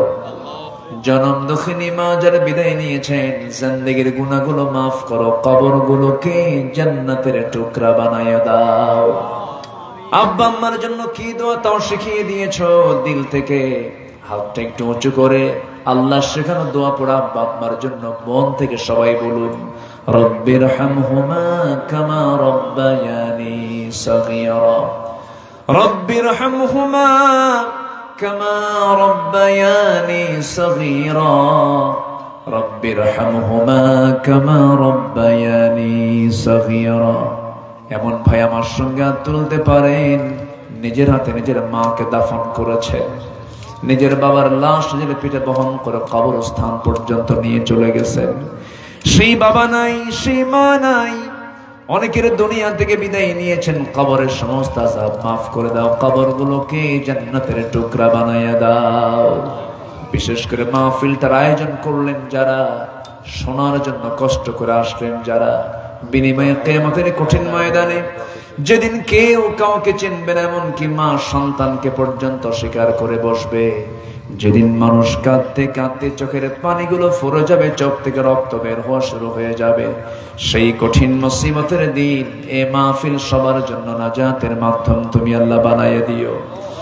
আয় আল্লাহ তাআলা আমার ডানে, আমার বামে, আমার সামনে, আমার পেছনে যত ভাই, আড়ালে যত মা বোন হাত তুলেছেন, যারা মাহফিলে এসেছিলেন, অনেকে চলে গেছেন, সবার জন্য দোয়া করি। আল্লাহ তোমার কাছে একটাই ফরিয়াদ করি, যেদিন তোমার আরশের ছায়া ছাড়া কোনো ছায়া থাকবে না, সে আর শাজিমের ছায়ায় তুমি আল্লাহ আমাদেরকে জায়গা করে দিও। দুনিয়া থেকে কোন দিন বিদায় নেব জানি না, ডান হাতে আমলনামা না আসা পর্যন্ত আমাদের কাউকে মরণ দিবা না। দাদা গেছে, দাদি গেছে, নানা গেছে, নানি গেছে, বন্ধু বান্ধব চলে গেছে রে, কত জানাজায় হাজির হলাম, কত লাশ ধোয়া দিলাম, লাশ কবরে শোয়া দিলাম। ও আল্লাহ, ঠিক একই ভাবে আমাকেও দুনিয়া থেকে বিদায় নিতে হবে। আল্লাহ গো, তোমার পছন্দের বান্দা না হওয়া পর্যন্ত আমাদের কাউকে মৃত্যু দিও না। আয় আল্লাহ তাআলা, এই মাহফিলটার আয়োজন করতে গিয়ে যারা অর্থ দিয়েছেন, সময় দিয়েছেন, শ্রম দিয়েছেন, সবার নাম তো আমার জানা নাই, কিন্তু তোমার তালিকায় সবার নামগুলো আছে। ও আল্লাহ, এই মাদবকাঠি, এই মাহফিল কমিটির 1 টাকা 1 পয়সাও যারা দান করেছেন, 1টি টাকাও যারা দান করেছেন, সবার দানকে তুমি আল্লাহ মেহেরবানি করে সাইয়েদনা আবু বকরের দানের সঙ্গে তুমি আল্লাহ কবুল আর মঞ্জুর করে নাও। সবার শ্রমকে তুমি আল্লাহ কবুল করে নাও। অনেক প্রবাসী ভাইয়েরা মাহফিলটার জন্য অনেক দান করেছেন, তাদের প্রবাস জীবনকে তুমি আল্লাহ সুখময় করে দাও। আমার মনির ভাইকে কবুল করো, আজকের মাহফিলের সভাপতি সেক্রেটারি মহোদয়কে কবুল করে নাও। আমার মোর্শেদ ভাই দীর্ঘ সময় ধরে মাহফিলের পাশে বসে থেকে দ্বীনের আলোচনাগুলো শুনলেন, তুমি তাকে দ্বীনের খাদেম হিসেবে তুমি আল্লাহ কবুল আর মঞ্জুর করে নাও। তার জন্য যেটা কল্যাণ, সেই কল্যাণটা তুমি তার জন্য বরাদ্দ করে দিও। আয় আল্লাহ তাআলা, যেটা কল্যাণ নয় এমন অকল্যাণ থেকে তুমি আল্লাহ তাকে দূরে রেখে দিও। আল্লাহ আয় আল্লাহ তাআলা, আমরা তোমার কাছে কল্যাণ চাই, আমাদের কোনো ক্ষতি করে দিও না আল্লাহ। আমরা তোমার কাছে ভালো তকদির চাই, আমাদের কি নেক আমল করার তৌফিক দিয়ে দাও, নেক পথে থাকার তৌফিক দিয়ে দাও। আয় আল্লাহ তাআলা, একদিন দুনিয়া থেকে বিদায় নিয়ে নেব, ডান হাতে আমলনামা না আসা পর্যন্ত কবরে নিও না। আশেপাশে কত মা বোন তুলেছেন, মা বোনদেরকে দিন মেনে চলার তৌফিক দিয়ে দাও। আয় আল্লাহ তাআলা, আগের অশিক্ষিতা দাদিরা ছিলেন, সেই সময় শান্তি ছিল, আজকে শিক্ষিতা ভাবি থাকার পরও শান্তি নাই, শুধুমাত্র ইসলামটাকে না মেনে চলার কারণে। মেহেরবানি করে প্রত্যেক মা বোনদেরকে তাদের সতীত্ব, তাদের সৌন্দর্য একমাত্র পর্দার মধ্য দিয়ে টিকে রাখার তৌফিক তুমি আল্লাহ তাদেরকে দিয়ে দাও। তাকাব্বাল মিন্না ইন্নাকা আনতাস সামিউল আলিম ওয়া তুব আলাইনা ইন্নাকা আনতাত তাওয়াবুর রহিম। কোন দিন দুনিয়া থেকে বিদায় নেব জানি না রে, যেদিন মরে যাব টান মেরে ঘর থেকে বের করে দেবে, জীবনের শেষ গোসলটা হয়ে যাবে, টেনে হেঁচড়ে কবরের দিকে নিয়ে যাবি, 24 ঘন্টা যাবে না মাথার চুলগুলো খসে খসে পড়বে, 3 দিন যাবে না চামড়াগুলো গলে গলে পোকার পেটের খাবার হয়ে যাবে, মাত্র 7টা দিন পেটের নারী বুড়ি সব চোখ মুখ কান নাক দিয়ে বের হওয়া শুরু হয়ে যাবে, কিম্বুত কিমাকার চেহারা হয়ে যাবে। এই দেহের কত যত্ন নিলাম, কত দামি দামি সাবান দিলাম, শ্যাম্পু দিলাম, তেল দিলাম, মারা যাওয়ার সঙ্গে সঙ্গে মাটি সব খেয়ে শেষ করে ফেলবে আল্লাহ। মাত্র 3 মাস পর কবর যদি খনন করে দেখা হয়, কয়েকটা হাড় ছাড়া আর কিচ্ছু খুঁজে পাওয়া যাবে না আল্লাহ। সে অন্তিম সময় যখন চলে আসবে, জবানে জারি করে দিও কালোজয়ী কালিমা তাইয়্যিবা লা ইলাহা ইল্লাল্লাহু মুহাম্মাদুর রাসূলুল্লাহ। আসসালামু আলাইকুম ওয়া রাহমাতুল্লাহি ওয়া বারাকাতুহু।